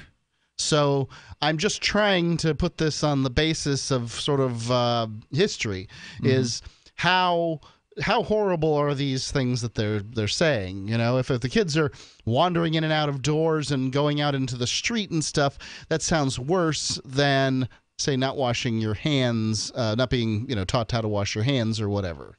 And a toddler, when do you start teaching toddlers about hand washing? You don't have to wash your hands until you learn how to go potty in the big boy potty. Well, I don't know about that. I mean, if you are getting dirty, then you probably want to wash your hands. A bunch of kids crawling around all over the floor and outside in the dirt. Okay. Well, I can't speak strongly to when my son was taught how to wash his hands. I don't know either. I suspect it was related to bathroom activities. All right. What else do we need to know? And then so they had another kid recently who CPS showed up at the hospital to take. Jeez. She has an IQ of 72. He has one of 66, which makes her borderline and him intellectually disabled. So average is 100, correct? Yes. Right. So well below average intelligence in these cases. And the question here, I would think, is should people below a certain level of intelligence be allowed to raise children, right? Yeah, I think that the answer to that these days is theoretically, of course. In reality and practicality, no. Because there's always going to be some step that is going to be considered normal that they're going to implement. Do you think that there are people right now in the United States who are doing a bad job of teaching hand washing techniques to their children? Sure. And yep, seems likely to me. Whose kids are not having sunscreen applied to them at the right times or something. Well, to be fair, these people live in Oregon, so I'm not sure how important sunscreen really is there. You can get a sunburn in other places, non-Florida places. You can get a sunburn everywhere, but in Oregon, I don't know. Right. So, and then he did have a job as a carpet layer. He actually was unable to keep that job and is on disability for his intellectual disability. Mm-hmm. Okay. So you get paid if you're not that bright. Well, you get paid for a lot of stuff. Yeah. You get paid to have kids. There are payments for disabilities, and that is a disability, right? So this is the problem with payments for these things: is the guy can clearly lay carpet, which is honorable work. I don't know if that was clear from this story. That he could lay carpet? Yeah. Well, you said he had a job laying carpet. Yeah, but that he was unable to keep. I see. Yeah. I mean, you can get a job. I can get a job doing a lot of things I don't know how to do. Got it. Over the course of, call it 5,000 years since the Agrarian Revolution, many people with IQs of 65 or thereabouts have managed to get gainful employment. Sure. And one of the reasons for that gainful employment is that they can't claim to be disabled. Well, apparently they can now, but you mean physically disabled. Right, up to this point. Or you can take a thing and put it in that thing. Right. You can take this thing off this line, put it in that box over there, and do that over and over again. One of the reasons that people with mental disabilities and psychological disorders in other countries are significantly lower as far as reporting goes than they are in the United States is that reporting is of benefit to you in the United States, where and many countries, westernized countries, whereas in these other countries it is not of benefit. The toll-free number, if you want to join us here, is 855-450-FREE, like freedom, 855-450-3733. So apparently the government is just coming along, taking these people's kids as they continue to have them. As soon as they pop one out, they're just come to the hospital in the last case and just snatching the child. Bureaucrats something to do. And I suspect that it's the mother's father who is reporting them because her father was pretty adamant about her giving up the subsequent children for adoption. They gave them a house. They're probably primarily responsible for the kids. You're saying the grandfather? The grandparents. I think the grandfather's actually dead, but the grandfather. I mean, it is kind of annoying to raise all your kids, put all the work in, do everything you're supposed to do everything right, and then all of a sudden you're starting over through no fault of your own. A baby just magically appears at your doorstep in your living room. It ain't magic. Let me tell you about it. Well, it is on your part because you didn't do anything to cause that baby. So that is quite annoying. What do you think should happen in this case? CPS, I feel the same way about CPS as I feel about cops, but the market wouldn't have done much differently. All right, I want to hear more about that. So hang on. We'll continue. How would the market separate dum-dums from their kids? By not feeding you.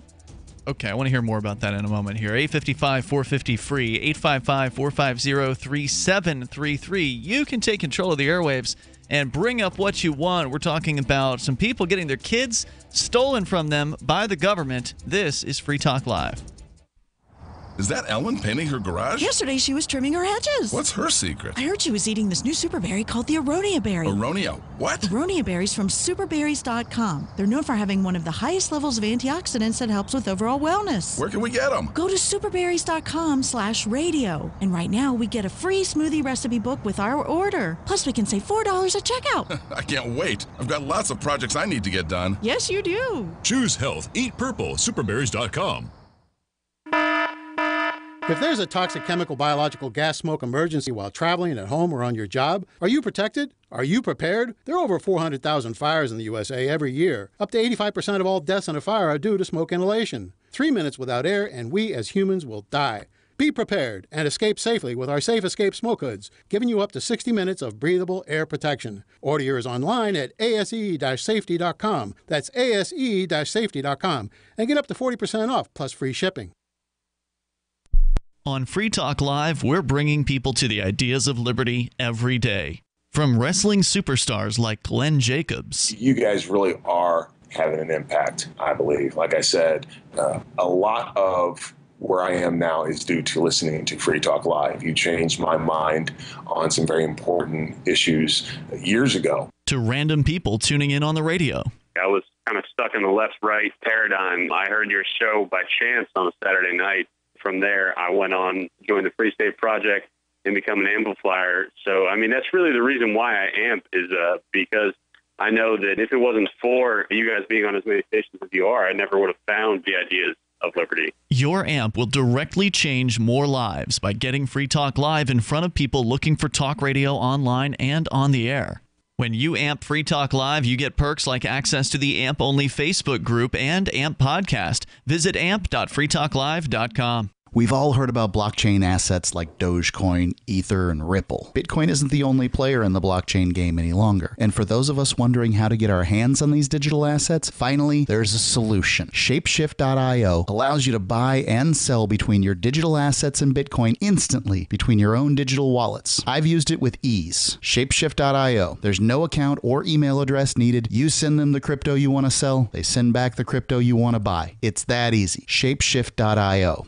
There are lots of ways to listen to Free Talk Live. Our podcast has been around since podcasts began, and now the FTL feed is loaded with content besides our full show archives. Did you know that we make it easy for you to customize your podcast subscriptions? We have different feeds, one that includes only our full shows, one with just the Daily Digest, and one with just the Edgington Post. You decide what you listen to. It's quick and easy to customize your feeds at feeds.freetalklive.com. That's feeds.freetalklive.com. Money, power, and respect are all yours at creditsuccesssecretsrevealed.com. Be seen as an industry leader. You can do it. The last application you filled out when it was time to hit submit, did your nerves spike? You didn't get the approval you seek, but there's a better way. We teach you exactly what to place into the right systems the right way the first time so you get approved. Get up to $100,000 in instant business credit. Many people will get cash on the spot. Use those two tools in your new corporate credit engine so you can walk into the bank and get your project funded today. It's all about today at creditsuccesssecretsrevealed.com. Credit Success Secrets Revealed is explosive and ignites instant results. Dial 1-800-707-8719. That's 1-800-707-8719. 1-800-707-8719. Or just go to creditsuccesssecretsrevealed.com.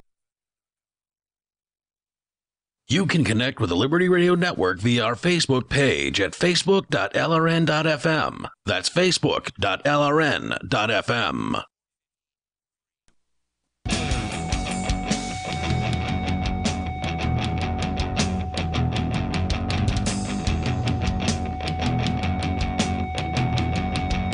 It's Free Talk Live. You're invited right here on the radio to take control of the airwaves at 855-450-FREE like freedom, 855-450-3733. Ian, Melanie, and Mark in the studio tonight. The internet has allowed for an incredible amount of innovation in the area of sort of clothing and backpacks. You can see all kinds of ads for new products, things that are imagined, things that are real, things that solve a problem of some sort, whether that problem's just something minor or whether that it's life-saving. But do any of these products stop bullets? I recently got a vest from bulletblocker.com. It's a company that's founded by a former Army Ranger and a firearms instructor with the goal of making backpacks for kids to protect them in case of a school shooting. Well, now they have a huge selection of clothing, backpacks, and briefcases that could save your life. The products are attractive and well made right in the U.S. I've got this this sort of fleece jacket thing.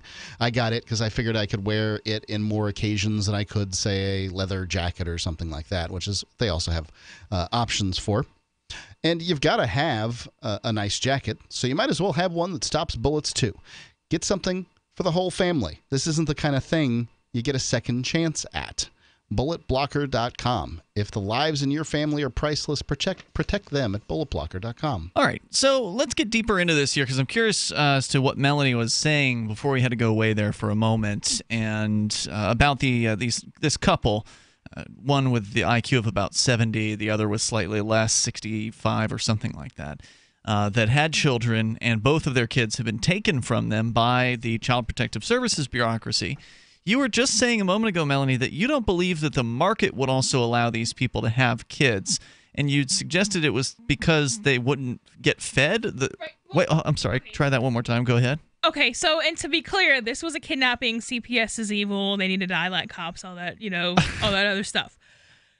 I don't think people need to die, but that's another conversation. Anyway, go ahead. Well, if they're kidnapping children and they won't stop kidnapping children. Sometimes they take children for pretty good reasons. Go ahead. Okay, but so I kind of am not a big advocate of fighting the state too hard on things that the market would do anyway. It just doesn't seem like a good use of anything to me, really. So, but how is the market going to accomplish taking kids from people? I mean, if we have a world in which the libertarians would like to see, where the non-aggression principle is an honored, important principle, across the board, where people allow others to be free, live their lives how they want, so long as they don't harm anybody else.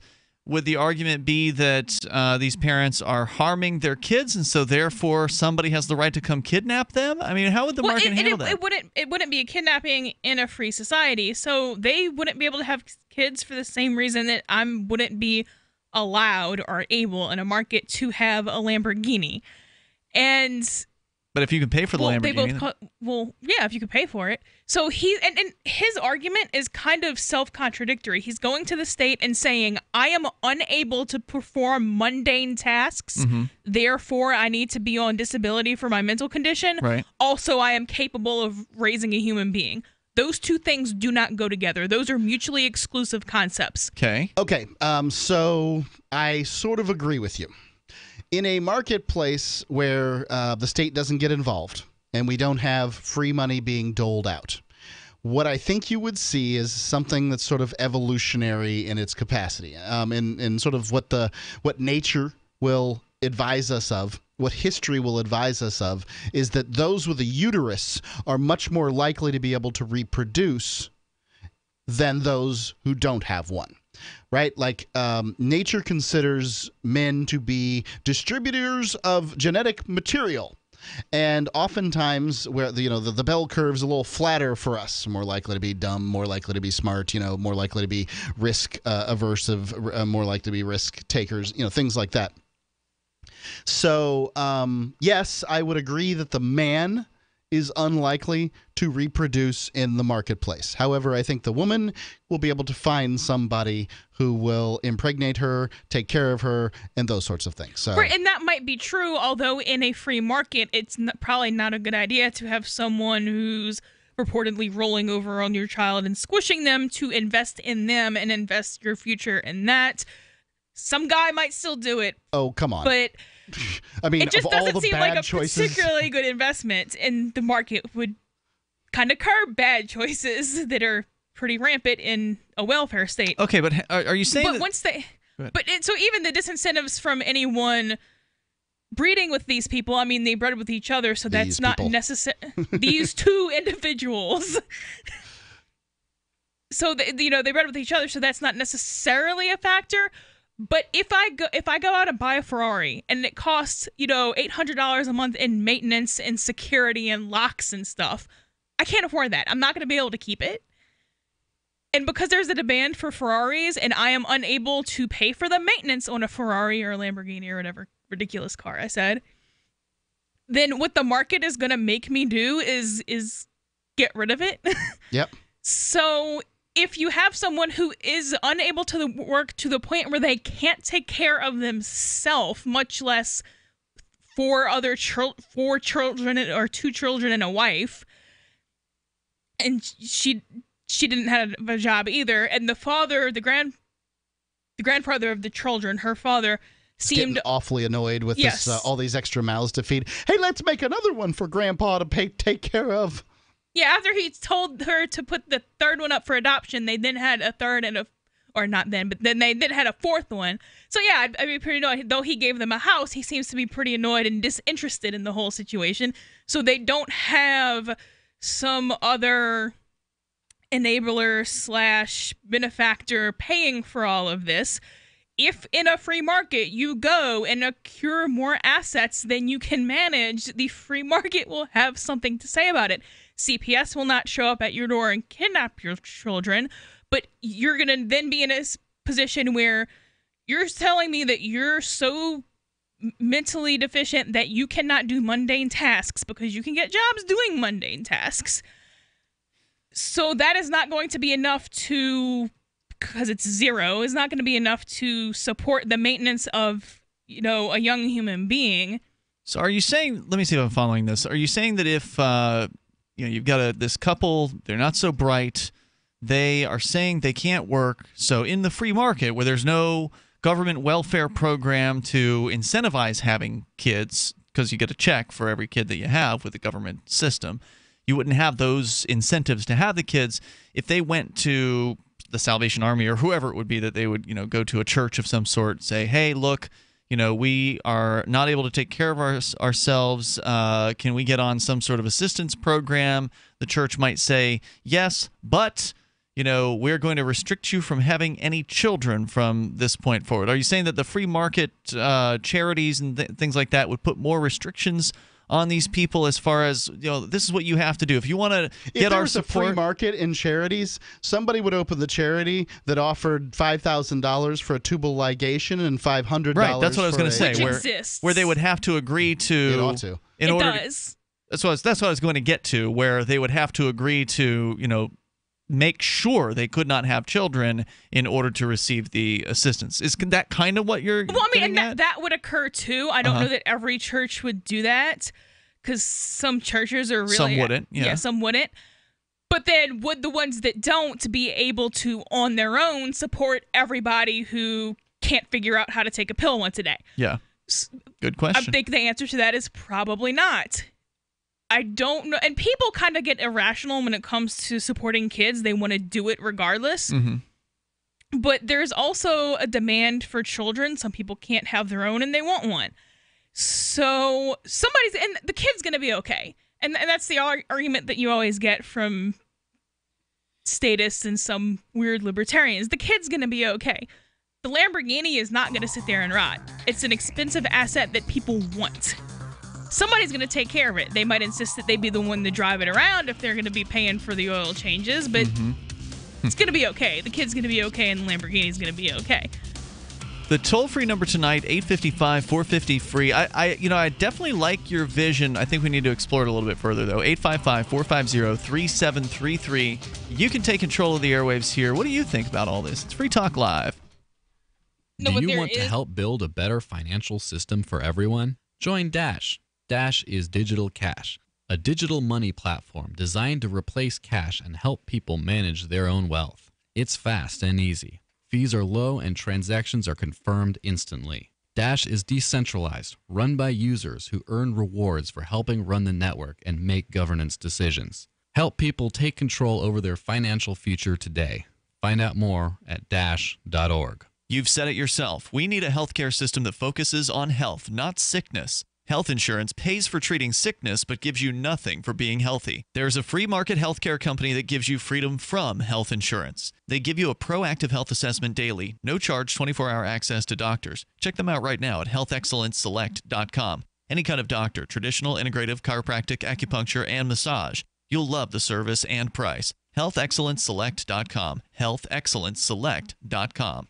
Attention business owners and independent contractors. This is a money-saving message from Tax Mediation Services. If your business owes $20,000 or more in taxes, we can help you today, right now. Listen, dealing with the IRS is no picnic. It's an intimidating and extremely stressful process, and you don't want to go it alone. Our attorneys know every law, every tax break, and every possible opportunity to help you resolve and reduce your tax debt. And if you owe more than $20,000, you may be at the top of their hit list. So don't take your tax debt lightly, because it will not go away on its own. The IRS can seize your bank accounts, your home, and even shut down your business. Call our tax experts today at 1-800-765-9681 and let us deal with the IRS while you focus on your business. That's 1-800-765-9681. Again, that's 800-765-9681.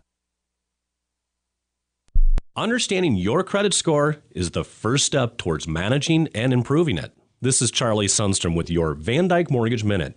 The most influential component of your credit score is your payment history. Almost equally as important is the amount you owe on credit accounts. Also impacting your score, but to a lesser degree, are the length of time you've utilized your credit, the number of new accounts, credit inquiries, and your various types of credit accounts.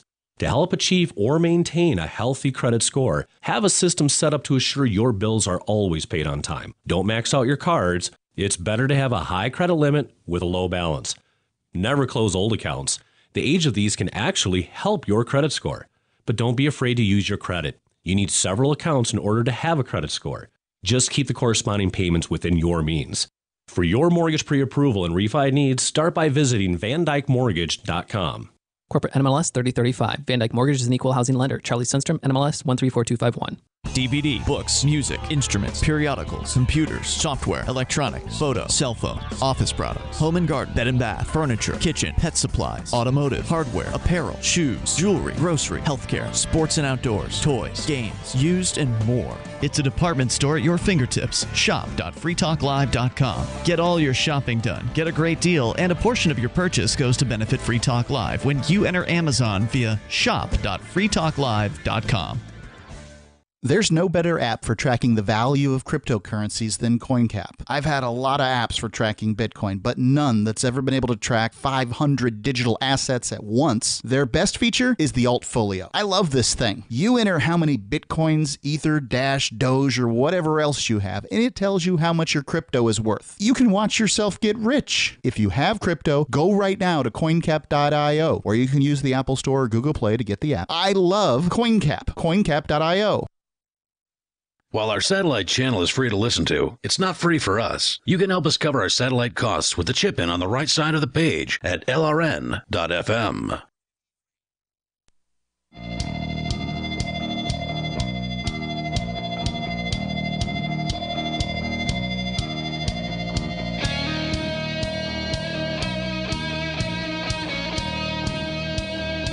It's Free Talk Live, and you can dial toll-free to join us here. Our number is 855-450-FREE like freedom. That's 855-450-3733. Skype username, lrn.fm. So feel free to reach out to us that way if you like. We're talking about taking kids from people who purportedly cannot take care of them. And it certainly happens with a relatively common time frame here in the U.S. A lot of people are having their kids taken by CPS, these various different agencies that purport to protect children, but in many cases will end up putting those children into households of foster houses where they might even be abused even worse. But that kind of led to a discussion about, or it might be better. I mean, foster houses it could be, can be different ways. Right? Sure. But, you've heard the stories about kids being kept in cages and closets and things like that and starved to near death in foster homes, and not to mention sexual abuse. So those things happen. But the question is, all right, so we end the state, and now we have the free market, which, those of us on the show are pretty excited by the idea of ending the state. But there are some tricky issues with that, and this is one of them. I mean, this is definitely, besides who will build the roads, this is probably one of the more legitimate sounding objections is, who's going to protect kids from abusive parents or maybe neglectful parents in this case? That's what they were alleging with these two that had their kids taken from them, is that they weren't taking good care of them. They weren't, encouraging them to wash their hands. They were, maybe letting them live in some conditions that would have been less than desirable. Right. And that's what the state said. The grandfather was saying that they came close a couple times to squishing the infants and put the baby on the floor with a bottle and just kind of wandered off. And so those things are a little bit more dangerous. And so you were saying that you believe there would be ways for the marketplace to put some sort of restrictions in on parents that would have been essentially incentive and economic based? Well, not even economic. I guess you could look at it that way. So if I go out and buy a Ferrari and am unable to make the payments and pay for whatever ridiculous maintenance Ferraris need, nobody's going to say, oh no, we have to go get this woman money so that she can pay for her Ferrari. They're going to say, sell the Ferrari. Right. Why that becomes different when it's an infant and not a car. So, I'm allowed to go get the most valuable asset possible and so you're saying the parents should sell their child? I don't know if that'll lead to good things. Well, first of all, we're kind of doing it now. We just have this weird scenic route around it called adoption, which I think is entirely valid, by the way. But it costs tens of thousands of dollars. Oh, if you're lucky. Potentially an adoption inside the United States, and tens of thousands of dollars even to a foreign adoption, really. Just now, the agencies get most of the money, although the women can get a good chunk of change. What they'll get is they'll often get things like their rent paid for their pregnancy. They'll get a scholarship to go to school. They'll get a stipend. You can pretty much give them anything other than cash. All right, yes, so I can appreciate where you're coming from with this Ferrari example. I mean, I get what you're saying. The price of a child is what some people have said, like $250,000 as far as feeding and caring for it. Although that's spread out over the years. So I mean, that's. I don't know if I think that it actually is that much. You think it's more? I think it's less. Okay, no, I think it's way less than that. Well, whatever. It's a fair amount of money that people put in. I mean, if you're excluding college, it would probably be a lot less than that. But it seems like people who don't have enough money for Ferraris manage to have enough money for kids. That's the thing. That's what I wanted to say here was, okay, I get where you're coming from with the Ferrari example, but we're talking about a couple of people who aren't that bright, and it's a lot easier to go ahead and get knocked up than it is to buy a Ferrari. So in order to buy a Ferrari, you have to, at the very least, convince the car dealer that you're going to be able to make some payments, get the loan. Actually, no, because that's not how that system is set up. The Ferrari system? You have the car buying system. You have to convince the car dealer that you can make the down payment, and the car dealer doesn't care what happens to the bank. Yeah, okay, but they still have to get approval for the loan from the bank. But there is still some standards, unlike getting knocked up. Right. I mean, it's super easy for a couple who's not too bright to have intercourse and have a baby. That's not that complicated. It happens all the time. And so it's not exactly an apples-to-apples comparison. So you've got this couple, they get knocked up, they have a baby. They might be able to bring some money in to kind of keep the baby alive, but not keep it alive in an ideal living standard kind of condition that a lot of people would want to see. I mean, this isn't necessarily even going to come up on some people's radar. It's not like the Ferrari sitting out in the driveway getting rained on that the owner has a real concern for, because they want to make sure that it's going to get the maximum value when they finally go and sell it if they realize they can't actually afford the thing. People will think differently about a child, as you've already pointed out. They'll think differently about how important that child is to them. What they're claiming, and what even this couple is claiming themselves, is that they can't afford. They have zero money. They have zero income. Yep. They do have a house, but they have zero income. They cannot afford the first thing for these kids, and that they need, even their advocates are talking about they need community help. So basically the argument is, well, we can take care of these kids if other people do it for us. Yeah. Well, I can afford a Ferrari if other people do it for me. Mm-hmm. So that's not something that I don't think the market would allow. If the market allows it, I think the market's stupid, but then the market's going to be the one to have to deal with the consequences. But what if they can just barely take care of the kids? What if they, one of them does have a job? She's working at some job. They've got the, subsistence living. They're they're living in some very cheap apartment. Let's say they're just making it work, and they're eating ramen or whatever, and they're not doing the best that some people think that they could to take care of their kids. I mean, we've seen CPS taking kids for some ridiculous reasons over time, some really outrageous scenarios. In the marketplace, people don't have the legitimacy like government does to just snatch children. That's an entirely different situation. Those are people who, while they might not be doing it the way I would, they're doing it. Yeah. So if you buy a Ferrari and kind of change the oil twice a year, if it still runs, I mean, that's on you. I think that the Ferrari analogy is getting a little worn out. That's not going to satisfy people who want to help children in dire circumstances. That's what drives the support for CPS. That's why Mark said earlier, well, sometimes they do take children from homes that need to be taken from. That is true sometimes, because sometimes children are being raped by their parents and then they need to be taken away. That's not the norm, though. The norm is they go and kidnap some kids, for the fun of it. Well, they do it for in many cases. In retrospect, when you get these news stories, like for instance, the little girl that was taken away from the father because he smoked marijuana, and then given to a foster home where they tortured and killed her. Oh God.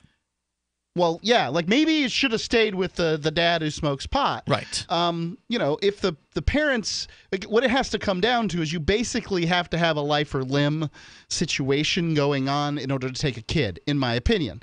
And if So a couple of dum-dums are out there malnutrition? spitting out kids, not feeding them, letting them run into the street, and a whole other bunch of things. That doesn't. So does life and limb include malnutrition? They're never eating it does. vegetables. Okay, but malnutrition is different than poor diet, Ian, though. Like, Okay. we kind of need to make that distinction. Malnutrition is a deficiency in calories. Poor diet is Tampico Punch instead of water and juice. Yeah. Those are two different things.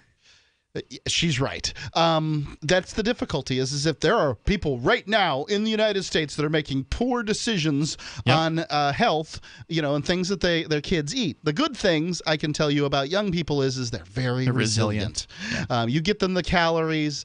The chances are good they're going to hit 90% of that height that they were going to hit in the first place. They're probably going to hit 90% of the mental capacity. You're really just arguing probably for the last 5% of any of these things that you're talking about. And I think kids should get the right nutrition. Believe me, I'm in a household where nutrition's really, really important. So, I think that yes, these people could, in all likelihood, should not have kids, but we're not entirely sure. The reason is lots of dum-dums have held jobs up until it was easy for dum-dums to get a check for being dum-dums. So we don't know what's going on. And we don't know because all we read was the third-hand story that, I mean, I didn't go actually investigate this case, obviously, but based on what they're claiming, they're unable to take care of kids because they have exactly zero income. Yeah, sure. And according to the grandfather, they're, rolling over on the kids and leaving them with bottles in their mouths and stuff like that.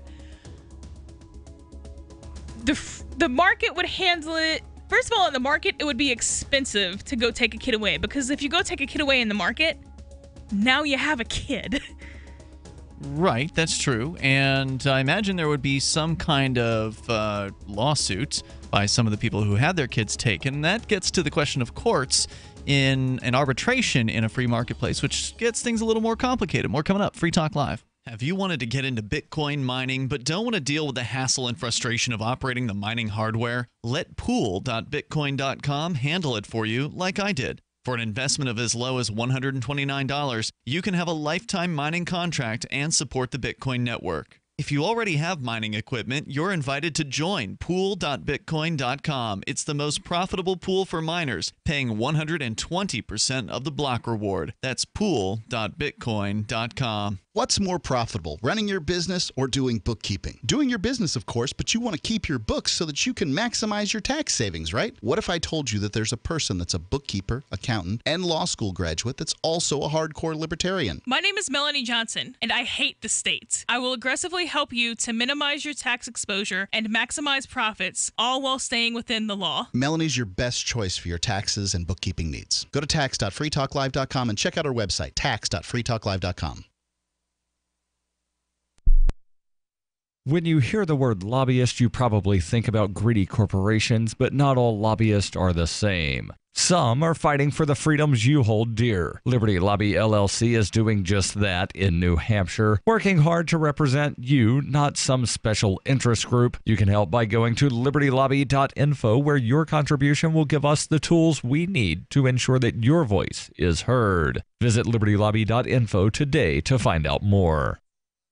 The three most important things you can do for Free Talk Live are: 1, share one episode a week on Facebook or in some other social networking site. 2, buy the things you buy online through shop.freetalklive.com. 3, give $5 a month to the AMP program. It's my firm belief that Free Talk Live's AMP program is the best use of your charitable dollar among liberty-oriented organizations. Support all the organizations you love, but make sure you give $5 a month to AMP at amp.freetalklive.com. You're listening to the live edition of Free Talk Live. Hour number 3 is next after the news here on the Liberty Radio Network at LRN.FM. From Keene in the Shire, the Liberty Media capital of the world, this is Daryl W. Perry, host of FPP Radio News for Monday, July 24th, 2017. Silver is trading at $16.58 per ounce. Gold is valued at $1,258 per ounce. Bitcoin is trading at 4.4 cents, and the average price of Bitcoin is $2,765. Antiwar.com reports General Joe Dunford, the head of the Joint Chiefs of Staff, complained over the weekend that a lot of people are rejecting the idea of the U.S. attacking North Korea, saying the possibility should not be off the table and that attacking them is not unimaginable. While Dunford conceded that a U.S. attack on North Korea would lead to a horrific war with a death toll unlike anything seen since World War II, he insisted that the U.S. has to develop a military option for the war because otherwise North Korea might nuke Denver, Colorado. The choice of Denver, Colorado in the comments is a strange one, but likely reflects Dunford's comments being made in Aspen, Colorado. At the same time, virtually everyone agrees North Korea lacks the capability to hit the U.S. mainland, let alone do so with a nuclear weapon. The myth of such North Korea capabilities continues to fuel heavy U.S. military spending on the possibility of attacking North Korea, and even more worryingly, appears to be encouraging U.S. political and military leaders to view such a war with a sense of inevitability, with a worst-in-a-generation war, something officials seem comfortable blundering into. For nearly 40 years, Roberts & Roberts Brokerage has been a trusted source for buying and selling precious metals like gold and silver. They also take Bitcoin for precious metal purchases and have permanently removed the minimum purchase amount for all orders paid in the digital currency. Call Roberts & Roberts today for knowledgeable advice on buying and selling precious metals and a forward-thinking approach to new technologies. 800-874-9760 or visit online at rrbi.co. UPI reports 8 people were found dead in a tractor trailer and another 30 were taken to hospitals when authorities were called to the parking lot of a Texas Walmart early Sunday. A store employee phoned police and asked them to do a welfare check after a man who was in the large vehicle asked the worker for water. San Antonio Police Chief William McManus told media, "The driver and whoever else we find is involved in this will be facing state and federal charges. The air conditioner in the trailer apparently was not working. 17 of those rescued are in critical condition, while 13 others are in serious condition." Authorities said once the people who were rescued are treated for their injuries, they are expected to be turned over to U.S. Immigration and Customs Enforcement. The driver of the tractor trailer, identified by U.S. Attorney's Office as James Matthew Bradley Jr. of Clearwater, Florida, was arrested, and police are searching the area with helicopters to find several people who ran into the woods. The New York Times quoted Fire Chief Charles Hood as saying the truck was loaded with people. He added that many of those inside the sweltering cabin suffered from heat stroke and dehydration. A report later on Sunday indicated a 9th person had died. McManus said the people in the truck ranged from school-aged juveniles to adults in their 20s and 30s. Are you an advocate for free market money? Do you promote Bitcoin as an alternative in a fiat-centric world? Then you need Spend-A-Bit in your arsenal, the search engine for things you can buy with Bitcoin. Spend-A-Bit aggregates millions of products from thousands of Bitcoin-enabled merchants. Keep your money in the free economy. Visit spendabit.co today. Bitcoin merchants, ask about our merchant suite to reach even more customers. Spendabit.co. Reuters reports California authorities battling a massive wildfire near Yosemite National Park lifted evacuation orders on Sunday for more residents, but said firefighters may need almost 2 more weeks to fully contain the blaze. CAL FIRE said the Detweiler fire is about 40% contained after burning 76,000 acres and 130 structures, including 63 homes, since it broke out last Monday. Scott McLean, a spokesman for CAL FIRE, said about 2/3 of the 5,000 people who had been ordered to leave their homes had been allowed to return. The almost 4,800 firefighters battling the blaze expect to contain it fully by August 5th, with temperatures forecast to top 100 degrees Fahrenheit this week, complicating the fight. Yosemite National Park has remained open as the fire has burned west of it, but smoke has clouded the views of its world-famous landmarks. Montana Governor Steve Bullock on Sunday declared a fire emergency because of wildfires burning across his state, fed by higher temperatures and drought conditions. Montana's Lodgepole Complex fire had burned through almost 200,000 acres and it was uncontained on Sunday. The order allows Bullock to mobilize more state resources in fighting against the fires. This has been FPP Radio News, online at fppradio.com. A majority of Americans are pointing to Friday's tragedy as a clear call for major reforms in everything, or literally anything at all that might prevent acts of horrifying, senseless violence. According to a recent ONN poll, the nation is united in saying that the key to preventing future tragedies is a drastic change in gun control, mental health care, school security, media coverage, violent entertainment, the fragility of the human condition, and really so many other things we probably haven't even thought of yet. Jesus. The Randolph Center for Public Health and Safety also released a statement saying, quote, "If you look at statistics regarding gun violence in the United States, you'll see the recent shooting is a clear cry for any thing at all to please be different." In Washington, lawmakers have reached a bipartisan agreement that the U.S. desperately needs tighter firearm restrictions or looser firearm restrictions, or honestly, whatever option just makes these things stop. Do that one. This is the Onion News Network.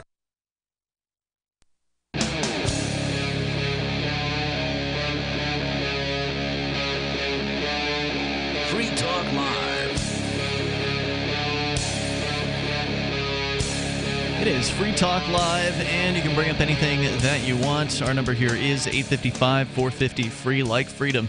855-450-3733. We've got Skype, and the Skype username here is LRN.FM. Tonight in the studio, it's Ian, Melanie, and Mark. We've been talking about a couple that had their children taken from them because they allegedly could not take good care of them, and they didn't have the money and wherewithal and intelligence to do that. So Child Protective Services came in, took one of the children previously, and then another one right out of the hospital after it was born.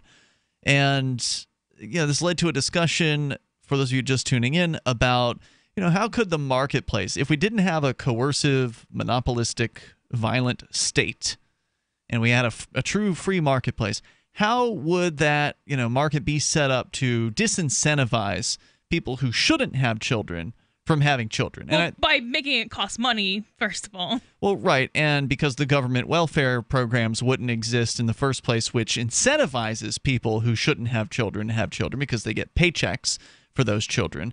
Those incentives wouldn't exist, presumably, in the free market. So certainly the full incentive structure would be very, very different, and that would probably result in fewer unwanted kids. But then again, a lot of kids aren't sort of planned, and they're going to happen anyway. And then, we get into the question of, and that shouldn't be happening with the state of science that we have, because birth control unwanted works. Kids shouldn't be happening? Yeah, because but they happen all the time. And it would be a little bit more You have to take the birth control for it to work. And even if you do take it, it still won't always work. Yeah, I don't know if I entirely believe that. You think that all of the failures always have to do with the person's failure? I think that it's almost always user error. I mean, even the published failure rates are between 0.5% and 0.1%. Okay. Are we talking about on the pill or what? On the pill. Okay. Well, any hormonal pill, rod, insert. Okay. Whatever. I agree with you. It is likely the majority user error that causes the failures. And especially, I don't know, and the amount of women who I've had unsolicitedly tell me about their user error just seems to me to indicate, and then for something to work that much and then just kind of randomly, that doesn't, I mean, I pretty much just have to. It works. There's no way. Okay, I get you. 99% of the time, it's probably very effective. Well, it's 99.9 if you can use estrogen, and 99.5 if you can't. Okay. But every now and then, something's going to slip through. Somebody's going to get pregnant who didn't intend to get pregnant, even if, even in this wonderful free market where everything is going to, work better and people are more responsible for themselves, which I'm not convinced of. But, people are going to get pregnant who don't intend to, and they're going to have the children because, of whatever religious conviction they might have. They're not just an aversion to murder, but, you don't have to be religious to have an aversion to murder. So they're going to have these kids, and then maybe there would be these incentives after the fact of, hey, you don't look like the kind of person who could take care of that kid. How about we just buy it right out from under you and give it to some people who can take care of it, and then we'll go ahead and tie your tubes or, get you a vasectomy after that and make sure that you don't have any more of these in the future. I mean, I can see that the market and some charities would be able to continue to kind of handle this situation.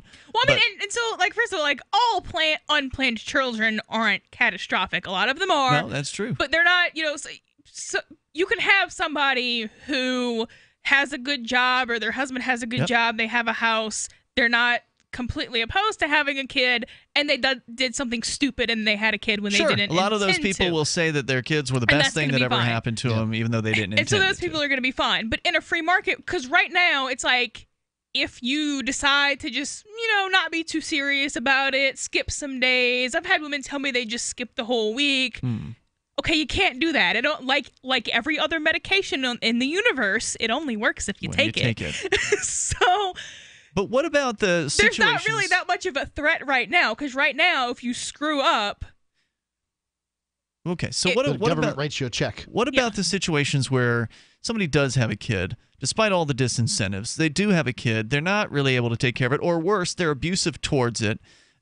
So you find out about it. There's no CPS at that point to go and kidnap the child. So do you think that there would be in the marketplace a professional group of kidnappers whose job it was to go and take children from people who they believe did not deserve to have those kids, and then were fight unwilling to accept payment, and then fight it in court if those parents were like, whoa, that's kidnapping, we're suing you? No, because in a free market, either that wouldn't happen often enough for that to be a industry unto itself, or it would, which would mean that the society would be grossly screwed up and wouldn't function properly. Now, would people go rescue and or kidnap other people's children on occasion? I'm sure it would. Mm-hmm. I mean, and then they could be liable for the kidnapping if some arbitrator decided, well, it looks like these kids are being taken care of. Okay, why'd you steal them? Well, they were being taught something we didn't want them to be taught, or we thought this, or we thought that. You can't just go take so you'd have to have the only way you can take somebody's kids morally or even under the NAP, which would the non-aggression pretty principle. much a synonym for the market. You have to be acting in defense of the child. Mm-hmm. So if something is happening that you just don't like, well, too bad. And that's one of the difficulties here is you'll often find that people who are in abusive relationships, especially children, they don't know any different than their parents. So if that's all they've ever experienced, hey, it's time to go to a new house where things are going to be better. It's got to be pretty friggin' awful in order to get them to leave. Right? Like voluntarily. Well, that's why you'd have to kidnap them in those, that would be kidnapping, those cases. Yeah. And then the question becomes, if somebody kidnaps a child who's in a bad situation, and those parents sue the parents who were having their kid kidnapped from them, and they sue the kidnappers. They say, we'd like our kids back. And then they go to court. If the parents are more interested in suing the kidnappers than shooting the kidnappers, that kind of tells me something about the parents right off the bat. Unless you have this big, huge, secured building that's just, impenetrable. Okay, now we're getting into another interesting aspect I hadn't even considered. Yeah, what if the do-gooder kidnappers here who, believe that children are being abused or starved or whatever in this house, they come in, they try to conduct this kidnapping, they get blasted. Just risk of the job, right? At that point. Well, I mean, that's a risk you should kind of foresee if you're going around, whether it needs to be done or not, taking other people's kids. But if they do successfully kidnap these kids and somebody sues, then we're talking about something that would happen outside of a government court because it wouldn't have the state anymore. So how does that work? Would it be, a professional arbitrator who decides these things, a jury of peers? Who would get to sit down and say, okay, let's look at the living situation here. This parents, they're saying that it was like this. The people who kidnapped said it was like this. How would that work? That seems like it could be a bit of a mess. I mean, I don't know, and that just seems like a really weird thing to arbitrate. But there's going to be bad parents. There are bad parents, and there's going to be bad parents. Bad parents isn't really the minimum threshold for taking somebody's kids away, though, because if you're going to act in defense what is of the someone, threshold? What's the threshold? It has to. it has to be. See, because your opinion about this might be different than other people, right? So each person is going to have their own opinion about when the right time is to kidnap everybody's got an opinion on how children should be raised, down to people who don't have them. So I'm saying, is this going to be something that a jury takes a look at? Is this going to be a professional jury's judge? Just an absurd concept in the first place. Okay. But, well, this is why I'm asking you, as the legally trained person in the room. Well, legally trained in the free markets are two very different things, but. So you would have to be acting in defense of the child, which means that, among other things, the situation, so the harm of taking the kid away from its parents would have to be less than the harm that you're defending the child from. Otherwise, you're no longer acting in defense of the child. Yep. Okay. So you can't just come in and say, like, I don't like you, I'm taking your kid. That's kidnapping. I don't like your religion, I'm taking your kid.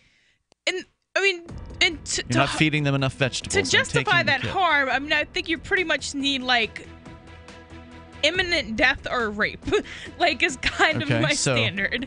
All right, but that's the problem here, in my opinion, is how would the marketplace develop these standards? I suspect it would differ based on different areas of the country, for instance. So, some people might have a more stringent or less stringent standard in certain areas. I'm interested in hearing how you feel. 855-450-FREE. That's our toll-free number. You can join us. Have you ever thought you'd like to flip houses but didn't know how or where to get the money? Are you ready to be your own boss so you can start living the good life? Hi, I'm Preston Ely. I used to be so broke. I had my electricity turned off 9 times, but I figured out a way to quit my job and find financial freedom in real estate. For a limited time, I want to send you a free copy of my smash hit selling book, How to Get Rich in Real Estate. It shows you how to copy exactly what I did so you can make money from the comfort of your own home without even doing any manual labor. I've already given away 5,000 books and they're going fast. To get one before they're gone, call 1-800-958-9256. Listen, if you're sick and tired of stressing about money, this book could change your life. It's short, fun to read, easy to understand, and awesome. To find out how to get your free book while supplies last, call 1-800-958-9256. Call 1-800-958-9256. 1-800-958-9256. A great president once said, "The 9 most feared words in the English language. I am from the government and I'm here to help. Adequacy of loss absorbing capacity. You call that help? That's the mandate approved by the G20. The banks can steal your money. Well, they can't steal your gold and silver. That you fully control. You can have it delivered into an IRA at a depository under lock and key, where you can hide it where no one can find it, not even your wife." What? Sorry, honey. Your CDs, money market accounts, and savings accounts are all at risk. Call GSI Exchange at 800-474-9159. We have 75 years of market experience. A+ rated with the Better Business Bureau. 800-474-9159. Call now and get a free bank failure survival guide. 800-474-9159. The Free State Project has reached its goal of 20,000 liberty lovers who've pledged to move to New Hampshire and get active to achieve liberty in our lifetime. Perhaps you're trying to figure out what part of New Hampshire should be your destination. If so, consider Keene. You'll find more than 150 reasons to move to Keene at move.freekeene.com. Keene is famous for its historic, publicity-generating activism, as well as being the liberty media capital of the world. It's home to freekeene.com, New Hampshire's destination for liberty activism, news, and opinion. For years, we've been compiling over 150 reasons to move to Keene at move.freekeene.com, where you'll learn about some of what's happening here and what makes Keene a great place to live. If you love liberty, you'll probably enjoy anywhere you end up in the Shire. But do your due diligence first. Please visit move.freekeene.com for the full list of over 150 reasons to move to Keene. That's move.freekeene.com. Did you know you can watch Free Talk Live during our live show 7 days a week from 7 to 10 p.m. Eastern via our studio cams at cam.freetalklive.com? Plus, you can chat with other listeners while you watch, all totally free. Now that our live video stream is hosted by YouTube, our video archives will be online even faster, so be sure to subscribe to our YouTube channel. Listen, watch, and chat all free at cam.freetalklive.com. That's cam.freetalklive.com. Imagine, if you will, a virtual world, a symbiotic economy with its own currency, where you can barter your services with others. Symbi.com is a marketplace of real people exchanging skills and services, from web developers, marketers, video production specialists, and teachers of all sorts, to gaming consulting or fitness coaching. Symbi.com is a vast world of people trading freely. Take my word for it, it's an adventure you can't afford to miss. Simbi.com. Help get LRN.FM into more ears. Visit promote.lrn.fm for a free bumper sticker, flyers, banners, graphics, and more. Promote.lrn.fm.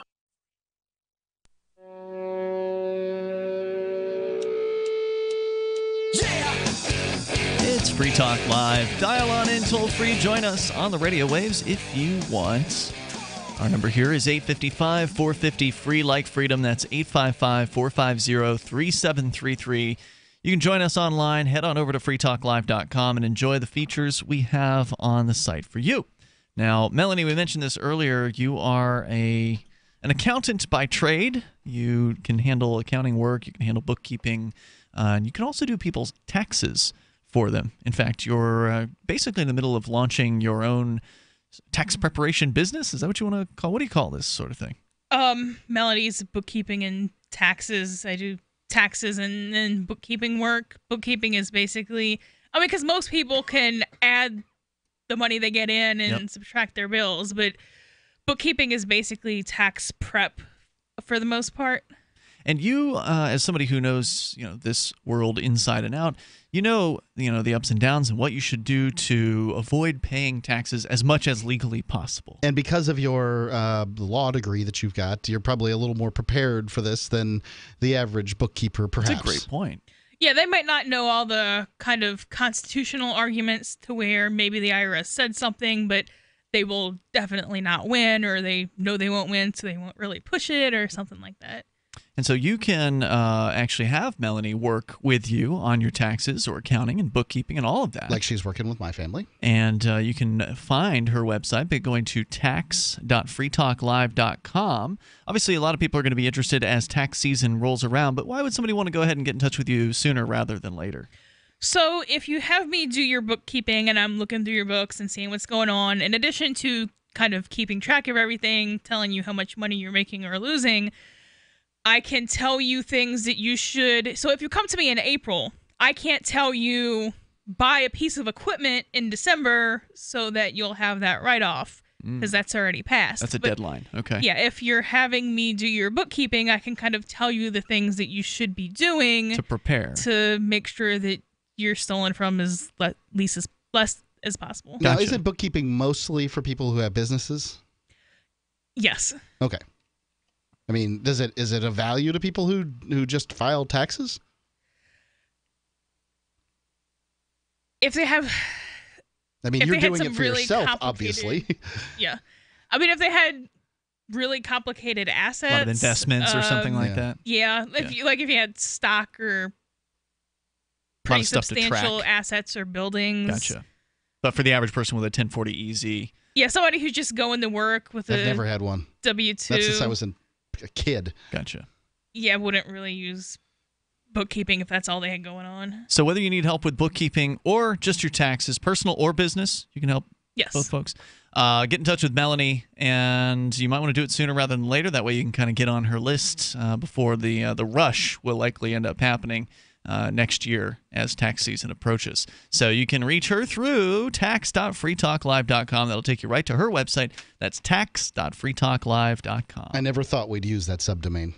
Yeah, it's a surprise. It is a surprise. Well, you never know what's going to happen. So let's change gears here and get into the Lemonade update. So, well, not really an update, but Lemonade a-hole, I guess. We talked a couple of days ago on the show about this, I think, 3-year-old girl or something like that. Whoever wrote that article is consistent, though. Well, we're going to get into it here. 3.5-year-old, I believe, is what it was. She had a lemonade stand in West London. It was nearby a fairly large amount of people who were coming to and from a concert. So she had a great location, was quickly picked on by the police. They showed up, threatened her, made them shut down the stand, and issued a $150 fine, or 200 pounds or something like that. It was a fairly large fine. And the little girl, of course, was upset. She was crying about this and believed that she had done something wrong. She was surrounded by 4 police officers in this particular case. Yeah, they sent 4 cops for this. Right. So she was convinced she'd done something wrong. And, of course, whenever these Lemonade Crackdown stories come out, and they do from time to time, this was the first one we'd reported on from the UK, but they happen in the United States in various different places. This is not an uncommon story, sadly. But normally when we bring this stuff up, we always ask in the hopes that there's some arch statist out there listening who's willing to actually be consistent. Take this position of shut these little kids down. We got to put a stop to these unlicensed lemonade stands. Somebody who will actually take that position. Of course, no one ever does, because you would sound like an absolute monster if that's something that you wanted to do. But they found somebody over at the New Statesman. This person is Duncan Hothersall. And Duncan says in the headline here, "You may call me a monster, but I'm glad that little girl's lemonade stall got shut down." Now, this appears to be a serious article. Yes, it does. New Statesman, I don't believe is, this isn't The Onion. This isn't a satire newspaper here. "What's wrong?" asks Duncan, "with hard-working public servants enforcing perfectly sensible regulations? Who could fail to be moved by the widely shared tears of a 5-year-old whose innocent lemonade stall was brutally shut down by evil bureaucrats? What sort of monster would not have had their heartstrings tugged by the plaintive 'I've done a bad thing' from a girl whose father tells us that she, quote, 'just wanted to put a smile on people's faces,' unquote." Well, me, actually, writes Duncan Hothersall. It's a fun guy, this Duncan. He says there are 500,000 cases of food poisoning each year in the UK. And how many of those were stopped by whatever bureaucracy it was that shut this girl down? Well, none, because the bureaucracy was there. And I'll bet you most of these food poisoning were cases licensed. Well, I bet you they were. Of the ones that came from restaurants, sure. But most of them probably just came from private homes of people who didn't keep food well, right? Didn't wash their hands after they used whatever touched it the was chicken. that they didn't do or did or didn't do. It probably had a lot more to do with soft cheeses than it did with the juice of a citrus fruit mixed with sugar and water, would be my guess. But this is tossing out 500,000 cases of food poisoning is a monstrous, disregard for the truth. According to the story here, the editorial piece says one of the reasons we have stringent controls on who can sell food and drink, especially in unsealed containers, is to try to cut those figures down. That is one of the reasons that they have that. Another one of the reasons is so that these brave bureaucrats can get paychecks, unionized paychecks, the pensions, and all these other things. And street stalls in general are regulated because we have a system of taxation, rights, and responsibilities in this country which underpins our functioning society. Regulation is a social and economic good, he says. Well, I am not entirely in disagreement with him that regulation is not a social good. I think that you can probably do it. No, he says it is a social good. Yeah, I'm saying that I'm in disagreement that it is not. Okay. So I agree that regulation is a social good, by and large. Really? However, yeah, I am, sure. Businesses need, somebody standing over and saying, "Oh, you can't do that. Come on." Yeah, but there's a difference between the government regulations and self-imposed certifications and standards. That's not the same thing. Allow me to expound, if I could. You can do that in a moment. Our toll-free number here is 855-450-FREE. Whether you want to comment on regulations, lemonade crackdowns, or whatever's on your mind, you may do it. Our toll-free number, 855-450-FREE, like freedom. That's 855-450-3733. You can take control of the airwaves and bring up whatever's on your mind here on Free Talk Live. Also, you can join us on Skype at Skype username LRN.FM.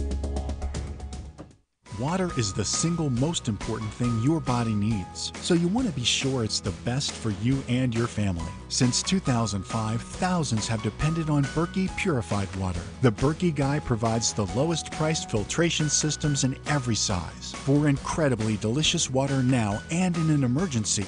Get to goberkey.com or call 877-886-3653. 877-886-3653. GoBerkey.com. Fully cooked, ready-to-eat bacon. I'm talking thick, meaty, center-cut presidential bacon. Savory and delicious. I buy some, I use some, I store some. Awesome. No refrigeration needed with a 10-year shelf life. NASA-packed technology. Bacon. Fully cooked, fully hydrated, ready to eat right from the packed bacon or warm and served. Life-saving, ready-to-eat bacon. 10-year shelf life bacon. Ships free at fullycookedbacon.com. Fullycookedbacon.com. This is Michael Dean from the Freedom Fiends. I've run websites since 1996 and have used over a dozen web hosts in that time. AgristHosting.com is the only one that hasn't broken my heart. Agrist Hosting's uptime and service is stellar, and their DDoS mitigation is the best I've seen. That's important because if you tell the truth in this world, you'll ruffle feathers. And some people will try dirty tricks to silence your voice. No matter what the haters hit us with, Agrist Hosting keeps our websites online. If you have a mission-critical commercial presence or a world-changing activism site, you cannot tolerate any skullduggery. So go with AgristHosting.com. Have a WordPress or blog site, but you're not satisfied with performance or uptime? Or just want raw hosting? Want to pay with Bitcoin? Agrist Hosting specializes in high-performance hosting with personalized service. Go to AgristHosting.com and click on the button that says Get Hosted. That's AgristHosting.com. Hi, this is Mark Edge of Free Talk Live. Michael W. Dean's book, User's Manual for the Human Experience, changed my life. In a culture that attempts to turn you into a compliant victim, this book gives you implementable steps on everything from how to be aware of your environment, walking down the street, to business, to how to handle a toxic person in your life. If you're a human, you need to read this book at least once. Go to Amazon and get the Kindle version, or paperback, or an audiobook of A User's Manual for the Human Experience. For years, LRN.FM has had a listen line that you can call and listen to LRN.FM anytime. Now we're taking the idea to a new level with the LRN.FM audio on-demand line. You can call 641-793-9660 anytime and listen to LRN.FM's live feed, and you can listen to a bunch of our original shows on demand. Long-distance fees may apply. Just dial 641-793-9660 and choose from the menu. 641-793-9660. Is spreading the message of liberty, cryptocurrency, and peace around the globe worth $2 per month to you? As you may already know, in addition to our internet feed, LRN.FM broadcasts on free-to-air satellite across North and Central America, as well as Sub-Saharan Africa. And we've been available on satellite for free 24/7 since 2010. The LRN.FM free-to-air satellite signal is reaching some of the most oppressive regimes in the world, and there's no doubt our ideas are making an impact. You can learn more about the channel's impact by watching the 3-minute video at fund.lrn.fm. If you'd like to help free minds globally with our ideas of liberty, cryptocurrency, and peace, you can donate as little as $2 per month via fund.lrn.fm. You can help us continue and expand our satellite broadcast to multiple continents. Visit fund.lrn.fm today, and thank you for your help. Don't forget to share the link on social media. That's fund.lrn.fm. This is the Liberty Radio Network, broadcasting the latest liberty-oriented audio content 24 hours a day at LRN.FM.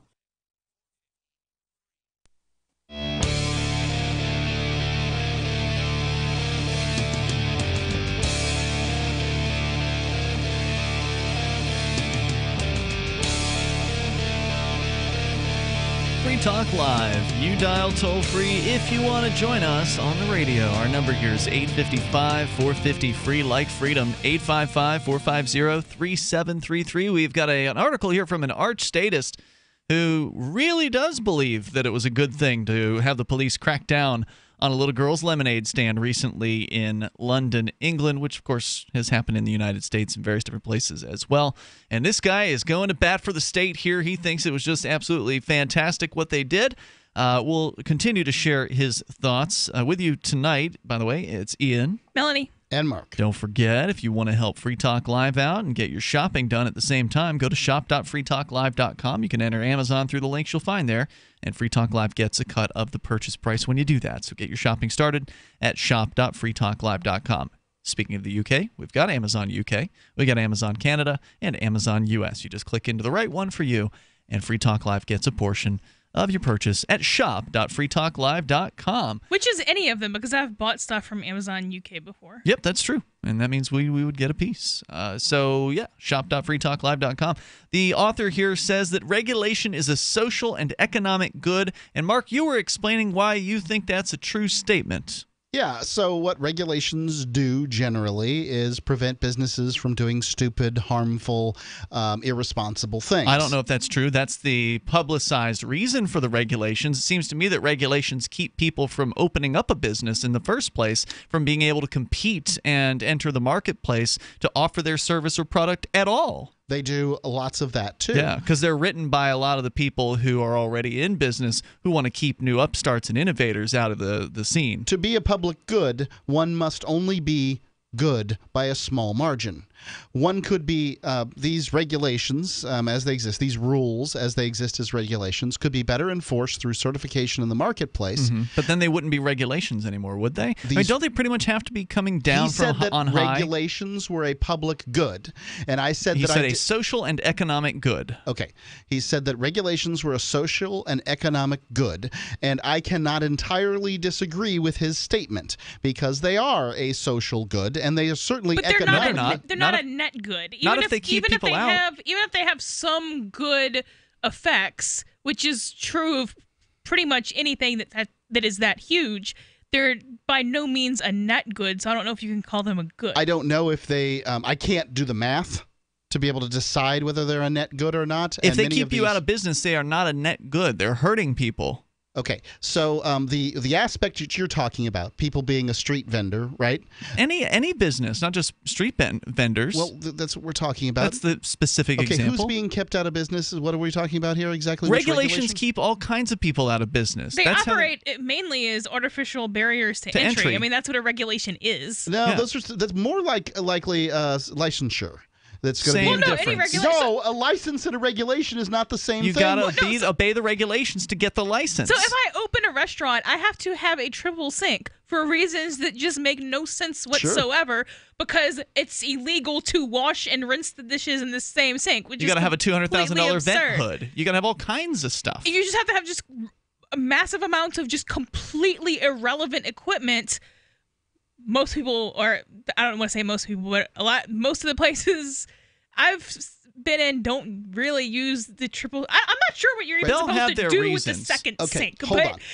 Okay, it's some kind of sanitary thing. All the anarchists take a deep breath and just relax for a second. Okay, so now to be able to say that restaurants need a certain level of equipment and capital in order to operate probably results in fewer people having bad experiences and terrible experiences at restaurants. Some people are going to quantify that as a net good. Some people are going to say these keeps people poor. I don't believe that allegation, because then a huge mega corporation like McDonald's can violate regulations 364 days out of the year, and kind of sort of act right when the guy comes in and he's like, you missed these 3 things, don't miss them again. And then he's going to come in next year and say the same thing. Like, now you're talking about enforcement. And then they just pay the fine because they can afford to. Well, that's all a regulation. Well, that's the enforcement same of the regulations will keep someone out of business from getting into business, but also be so lax as to allow those who are in business to stay in business. Can we all agree that certifications from a private market would be far more efficient than the state handling this? Yes, but you should not call them regulations. Did I say regulations? You made it sound as though you believed that certification in the free market is tantamount to regulation. Okay, so it's not. You're parsing terms as tightly as you can parse terms here. Yeah. All right? Regulations are a set of rules enforced by the state. Generally? A set of rules enforced by a private market licensing agency, or certification agency, would in many cases look very, very, very similar to regulations. Except you would be able to start your own business without having to do that if you wanted to. And people would be responsible for sort of looking, whatever business they employed, whether it was a restaurant or a company, a guy digging with a backhoe in their backyard or whatever it was, they'd be able to look for certifications. Some of those certifications would be fraudulent, but some of them are today. And that that fraudulent aspect would go to arbitration, whatever. But I am in agreement with you that this would be far more efficient. That certification in the private market would be far more efficient. So then you would agree that? Would you agree with me that some regulations prevent some malfeasance in the marketplace? I'm not sure about that. Okay, well, that's because you're an a-hole.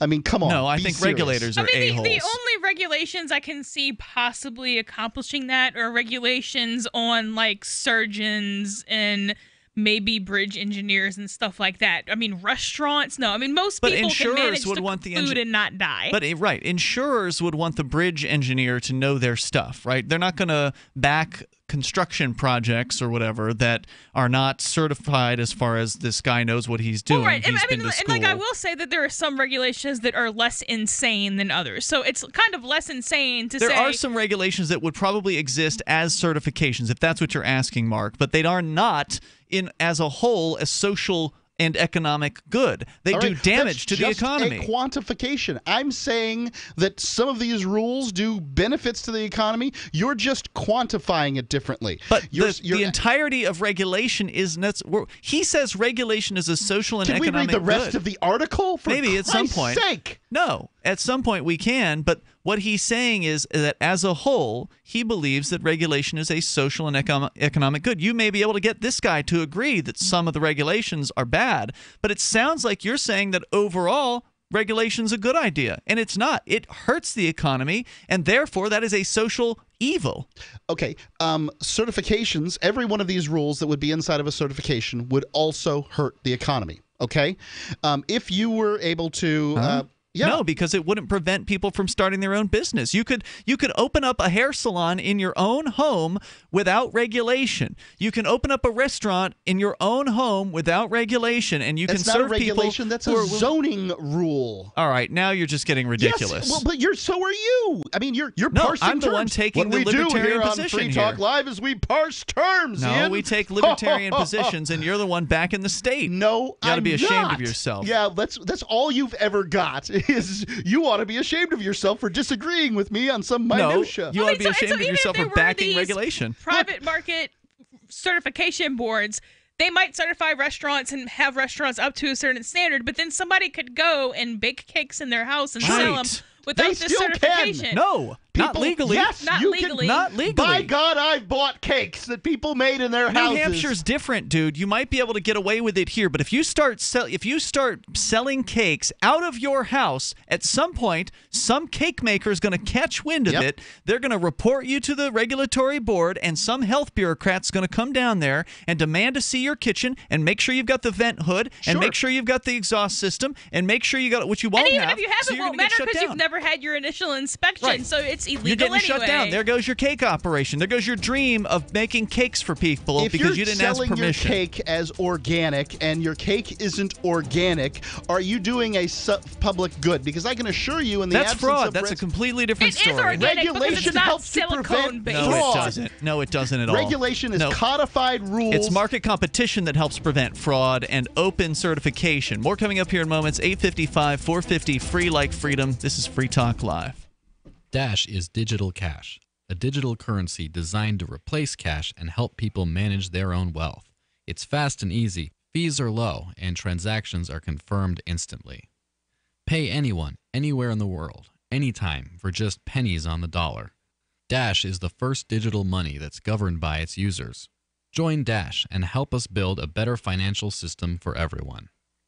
Find out more at dash.org. That's dash.org. DVD, books, music, instruments, periodicals, computers, software, electronics, photo, cell phone, office products, home and garden, bed and bath, furniture, kitchen, pet supplies, automotive, hardware, apparel, shoes, jewelry, grocery, healthcare, sports and outdoors, toys, games, used, and more. It's a department store at your fingertips. Shop.freetalklive.com. Get all your shopping done, get a great deal, and a portion of your purchase goes to benefit Free Talk Live when you enter Amazon via shop.freetalklive.com. It's about time something new came along for better selling and buying online. And I found it. What now, Marge? It's buysellmakeoffer.com. Never heard of it. It's a brand new company. That's why you've never heard of it. It's the newest and best way to sell any products online. I did all the research. Sell my car? Yes. Our home? Yep. My golf bag? Your golf clubs. All of them. How about your purse collection hoard? Hey, now. You said any product. Right. I did. We get 30 days free. And membership is only $9.95. Yep. And buysellmakeoffer.com will never charge item fees, ever. Never. And this is cool. Listen to this. You can even use Skype or video to show your items. That's cool. Yes. All we have to do is go to the website, sign up, and then load our stuff to sell. I love this site. Buysellmakeoffer.com. Buysellmakeoffer.com. You got it? Buysellmakeoffer.com. Buysellmakeoffer.com. Better selling, better buying. When 16-year-old Jeffrey Patterson died in a car accident in February, he didn't just leave behind grieving friends and family, he also left a significant web presence. In a tribute to their son, Jeff's parents have continued to update their son's blogs and social media sites, including a blog called Shitbirds Everywhere. Well, Jeff used his blog to make fun of stupid shitbirds. Yeah. And now that we're doing this, it's like part of him is still alive. Yeah, and then when I post a picture of some shitbird who has a stupid ankle tattoo or wears some retarded hat, I feel like somewhere he's smiling. He hated retarded hats so much. Whenever we get a comment calling Jeff a dumb fag for making fun of a handicapped person on a rascal scooter, well, it's like he's still here. Jeff would have gotten such a kick out of that fat shitbird.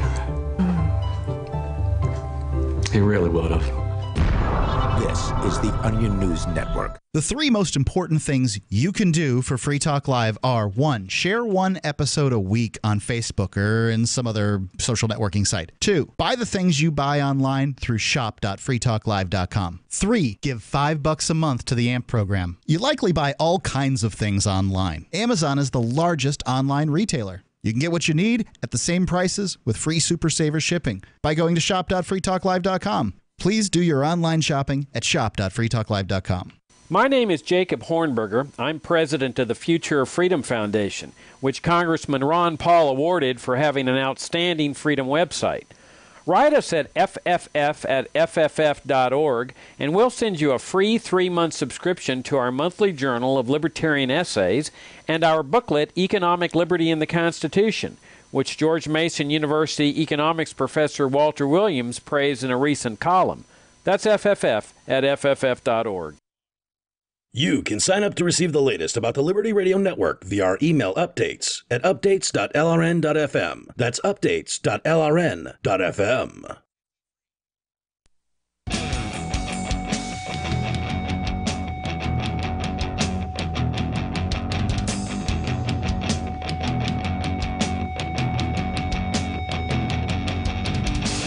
This is Free Talk Live. You can dial toll-free, bring up what you want, 855-450-FREE, like freedom, 855-450-3733. With you in the studio tonight, you've got Ian. Melanie. And Mark. And we're going to go to your phone calls and thoughts, but we've been talking about government regulation.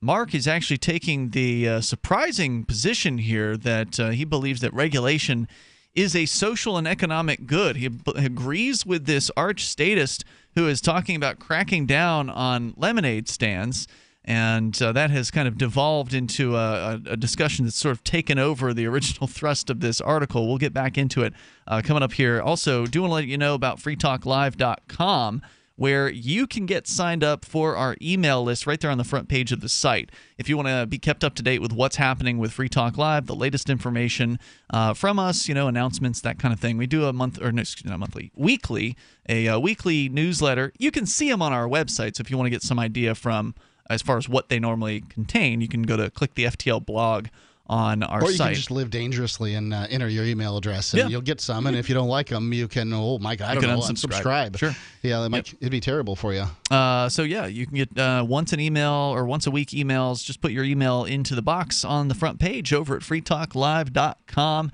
As we go to Sarah, she's in New Mexico. Sarah, you're on Free Talk Live. So did you mention that that most people want to like rent a car? I hear that that's a popular way of being. Instead of owning cars, having to maintain the cars and rotating the tires. So do you think that industry is really going to pick up? I mean, there's a demand for that. You're talking about like the Zipcar, I think is what's one of the brands is, where they're basically cars that are utilized at as many hours of the day as possible. So let's say you take one of these things to work, you park it outside of work, but then you're going to be there for 8 hours. So somebody else is working in the same area. They need to go to the pizza place and pick up some food, so they take the Zipcar down there, and some company, in this case Zipcar, is the one that's maintaining and taking care of the car. I'm not exactly sure how all the ins and outs of that work, but it is something that does seem to exist in larger cities. That would be like really wonderful. But I mean, will it be profitable for the businesses? That's the bottom line. Well, you're right about that. I mean, that's nice that you acknowledge that profits are important for businesses to exist. I mean, they're still in business, so that's maybe an indicator that it's working. Of course, a lot of businesses that are brand new startups get a lot of investment money and then they run dry, later on down the line. So like Twitter, for instance, is supposedly way in the red, but yet they're still there. So maybe the fact that they're there is an example that it's working, or maybe they're just still running on borrowed time. I don't know. I mean, what do you think? I mean, well, Sarah, you don't drive, so I guess this really isn't a question you can answer. So what about the hosts, Melanie, Mark? I mean, we don't have this thing here in Keene, New Hampshire, but if you were living in a bigger city, having a car can be very difficult in those places sometimes. The moment they can make it more cost effective for me to, rent a car than it is to own a car, which it's pretty cost effective. Currently, to own the car, you mean? It's to own a car. I've got a 1997 Ford Exploder. The things cost $1,000. I quantify it out to about $100 for the vehicle per month. So it's good for 10 months, right? If I drop any money into it for maintenance or whatever, then that's going to push its life out as far as I'm concerned. Then you're looking at insurance, which isn't that much for me. I'm a 47-year-old guy who hasn't been in too many accidents. Well, mine's only like $20 a month. It's not that bad in New Hampshire. Insurance is cheap. Licensure is pretty cheap for a vehicle like that. I think it was, like under $100 to license and register that vehicle. It's not terribly expensive. You're talking about I don't know. It's not going to be, how many trips are they going to be able to make? If it costs me $150 per month to run my vehicle, and it costs me $15 a trip to rent one, then I only get 10 rentals per month. Now, if I'm in a city where I can take public transportation to work, and maybe the rental just gets me to, I don't know, a special event I want to go to, or someplace across town that I need to go to, or whatever it might be, then okay. But I don't know that they're going to be able to make it cost effective for me, and that means that they're dealing with a different audience that I don't entirely understand. So yeah, I mean, this really only seems feasible in larger cities where you can pretty much walk everywhere. You're not driving on a daily basis anyway. I also just don't kind of trust people enough to do something like that. I have a car, I own it, I know it's there when I need it. I don't trust there to just kind of magically be a car on the side of the road when I walk outside and have to go somewhere. Mm-hmm. I would just be stressed out all the time, worrying about I'm relying on someone else and I need to be at this place at a certain time. Like, no, sure. Not happening. No. Chicago manages to do it with bicycles. So there's that. And they're not the only one. I'm not driving from Manchester to Keene on a bicycle. Yeah. Nope. Go ahead, Sarah. The problem is that the car ownership, one thing about that is that you have to be like a very diligent person to be doing all the oil changes and okay, it takes 15 minutes to get your oil changed. They put a sticker up in your windshield. They're open from 9 to 9. No. She's right, though. I mean, there's plenty of car owners who are not particularly responsible with how they take care of their car. I mean, I think that this idea is a good idea. Whether or not it will end up panning out for the Zipcar company, a quick Google I could not find recent numbers for Zipcar, but again, I haven't looked for more than a few seconds. There was an article in 2010 that said they hadn't been profitable several years in a row, but that was more than half a decade ago at this point, and they're still around. I mean, this does seem to be something that if they have enough vehicles in their fleet, and you're living in a urban area where you're relatively packed in with a large number of people, you probably are fairly close to one of these cars, and it sounds like from their website that you would have some some concept of where the car is, because they probably have GPS coordinates for all of them. So you would know if there was one that was parked nearby you. I guess the question would be, I think you'd have to reserve it for a certain period of time in advance. So you would know that I have to be at work at 9 a.m., therefore I need to get into this Zipcar or whatever at 8 a.m., and then drive to work. And so you would have that time reserved. So it would not be there, I guess is the idea, Melanie, that if you had reserved it. Well, if I trust them, and if the guy who brings it back is supposed to be so if somebody drives it somewhere else before then, they're going to come bring it back? That doesn't seem feasible to me. Yeah, and then apparently I'm still having to essentially buy a car every day or twice a day because you have to drive to work and drive back, right? So well, you're renting it. Yeah, but I have to go and make sure I have a car at least twice a day. I'm not doing that. That is completely ridiculous. For people who are independent minded, the individual car is something that we desire. We want to be able to just pick up and go whenever we want to go. But we're also not living in big cities where there are always other alternatives, right? So if in a big city, you could always just hop on the subway or, get into a cab, or there's always these other options that are fairly ubiquitous for transportation in a big city, whereas we live in a small town. Basically, it's called a city, but there's only 23,000 people that live in it. They have a city bus, but it's probably not there when you need it. I don't know what the schedule looks like, but there aren't too many of those things it's around also here. rolling around empty most of the time. Yeah. There are taxis, but you have to call for them, and I guess Uber just started here. Yeah, I don't trust them to show up either. I just don't trust people. Yeah. If a product design is going to require me to trust other people, it's just not a product I'm going to utilize. Sarah, thanks for the call tonight. Appreciate it. You're welcome to share your thoughts with us here. I am interested in seeing a little bit more about this headline here from Market Realist. In 2015, Avis Budget Group's Zipcar is a going concern. Hedge fund Viking Global started a position in Avis Budget Group. It owns a 5% stake in Avis. They said they will learn how the company's acquisition of Zipcar is creating synergies, and then it goes on. So they're saying there's opportunity here. But I'm not sure what kind of money that they're bringing in. It would take a lot more research than we have time to do to really figure this out. Yeah, this is not an advice to invest in a Zipcar. No, or not. We're not. They're not a sponsor of the show. I've never sat in a Zipcar before. I don't know anything about it.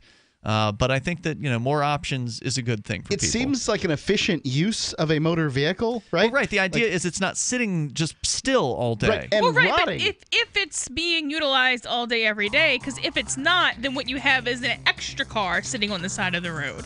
So That's it's true. not necessarily more efficient even from that standpoint. All right, out of time That's for tonight. That's just an issue of pricing. We'll have to talk about the lemonade stand status another time. But you can join us online between now and tomorrow night's show over at freetalklive.com. And don't forget Melanie and her website, tax.freetalklive.com, if you need some tax and accounting and bookkeeping assistance. We'll see you tomorrow. Since time began, tyrants have taken aim at personal liberties. Now there's a movie that aims back. The government has no more right to tell us what to put in our bodies than they have to take our guns or tell us what books we can read. 6 drug police were eaten by bears while raiding a marijuana farm. On your knees, you dirty hippies! Jesus. On your knees! What's the problem, officer? Today, many cops who enforce pot laws do so only because it provides them with cushy jobs, good benefits, and a chance to push people around. I was an undercover narcotics officer. The drug war is nothing but a farce. The Second Amendment says you gotta keep you and your get intact. Guns and Weed, The Road to Freedom. A film by Michael W. Dean and Nima Vadadi. DVD available now at gunsandweed.com or on Amazon. That's gunsandweed.com. Makes the perfect gift. Remember, that's gunsandweed.com. Radio is the most personal of mediums. I exist right now in your head. If you listen to Free Talk Live regularly, you know me. Free Talk Live is on more than 160 radio stations around the U.S. and has been downloaded on every continent around the world. Hundreds of thousands of listeners with ad packages from $600 a month to $6,000 a month. Imagine what we can do for your business, project, website, or idea. Email me, mark@freetalklive.com. If you want to know the latest about Free Talk Live before we go on the air, all you need to decide is how you want it delivered. It's your choice. Visit news.freetalklive.com. You can get emailed announcements and participate in contests via our email updates list. Plus, we have a Twitter account that you can follow and a Facebook page where you can become a fan. So visit news.freetalklive.com to get news about Free Talk Live as soon as it's announced and the way you want it delivered at news.freetalklive.com. That's news.freetalklive.com. The latest episode of Declare Your Independence is next, after the news, here on the Liberty Radio Network, LRN.FM. From Keene, the Shire, the Liberty Media capital of the world, this is Daryl W. Perry, host of FPP Radio News for Monday, July 24th, 2017. Silver's trading at $16.58 per ounce. Gold is valued at $1,258 per ounce. Bitcoin is trading at 4.4 cents, and the average price of Bitcoin is $2,765. Antiwar.com reports General Joe Dunford, the head of the Joint Chiefs of Staff, complained over the weekend that a lot of people are rejecting the idea of the U.S. attacking North Korea, saying the possibility should not be off the table and that attacking them is not unimaginable. While Dunford conceded that a U.S. attack on North Korea would lead to a horrific war with a death toll unlike anything seen since World War II, he insisted that the U.S. has to develop a military option for the war because otherwise North Korea might nuke Denver, Colorado. The choice of Denver, Colorado in the comments is a strange one, but likely reflects Dunford's comments being made in Aspen, Colorado. At the same time, virtually everyone agrees North Korea lacks the capability to hit the U.S. mainland, let alone do so with a nuclear weapon. The myth of such North Korea capabilities continues to fuel heavy U.S. military spending on the possibility of attacking North Korea, and even more worryingly, appears to be encouraging U.S. political and military leaders to view such a war with a sense of inevitability, with a worst-in-a-generation war, something officials seem comfortable blundering into. For nearly 40 years, Roberts & Roberts Brokerage has been a trusted source for buying and selling precious metals like gold and silver. They also take Bitcoin for precious metal purchases and have permanently removed the minimum purchase amount for all orders paid in the digital currency. Call Roberts & Roberts today for knowledgeable advice on buying and selling precious metals and a forward-thinking approach to new technologies. 800-874-9760 or visit online at rrbi.co. UPI reports 8 people were found dead in a tractor trailer and another 30 were taken to hospitals when authorities were called to the parking lot of a Texas Walmart early Sunday. A store employee phoned police and asked them to do a welfare check after a man who was in the large vehicle asked the worker for water. San Antonio Police Chief William McManus told media, "The driver and whoever else we find is involved in this will be facing state and federal charges. The air conditioner in the trailer apparently was not working. 17 of those rescued are in critical condition, while 13 others are in serious condition." Authorities said once the people who were rescued are treated for their injuries, they are expected to be turned over to U.S. Immigration and Customs Enforcement. The driver of the tractor trailer, identified by U.S. Attorney's Office as James Matthew Bradley Jr. of Clearwater, Florida, was arrested, and police are searching the area with helicopters to find several people who ran into the woods. The New York Times quoted Fire Chief Charles Hood as saying the truck was loaded with people. He added that many of those inside the sweltering cabin suffered from heat stroke and dehydration. A report later on Sunday indicated a 9th person had died. McManus said the people in the truck ranged from school-aged juveniles to adults in their 20s and 30s. Are you an advocate for free market money? Do you promote Bitcoin as an alternative in a fiat-centric world? Then you need Spendabit in your arsenal, the search engine for things you can buy with Bitcoin. Spendabit aggregates millions of products from thousands of Bitcoin-enabled merchants. Keep your money in the free economy. Visit spendabit.co today. Bitcoin merchants, ask about our merchant suite to reach even more customers. Spendabit.co.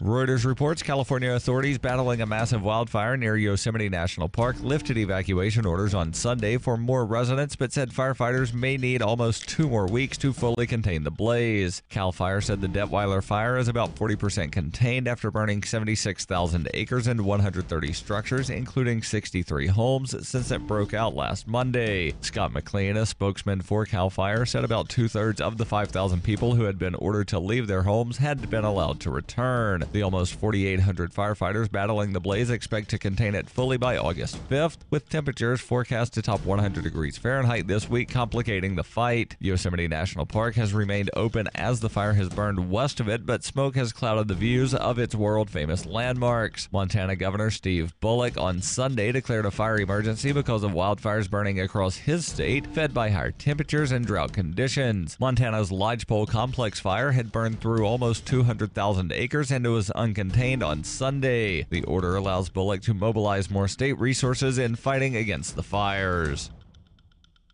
This has been FPP Radio News, online at fppradio.com.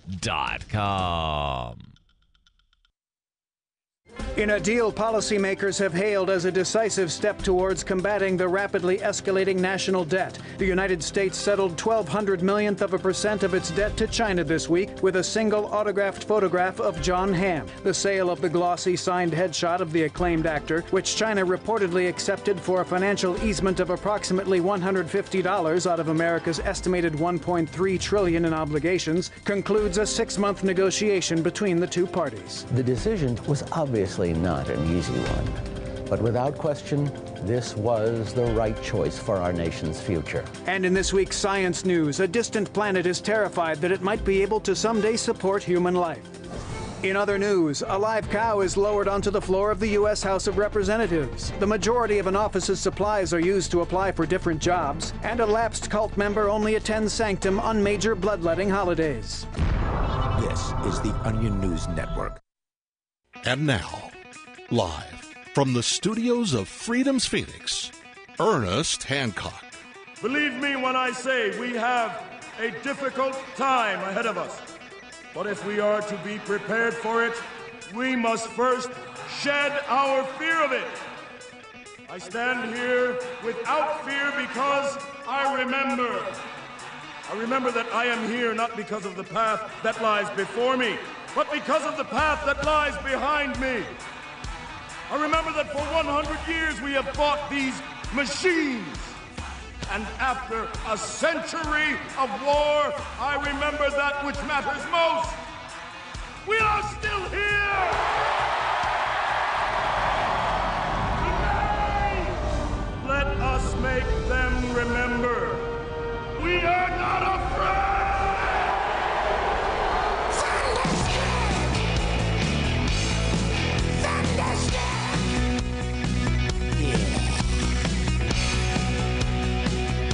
Yeah, yeah, yeah, yeah, yeah.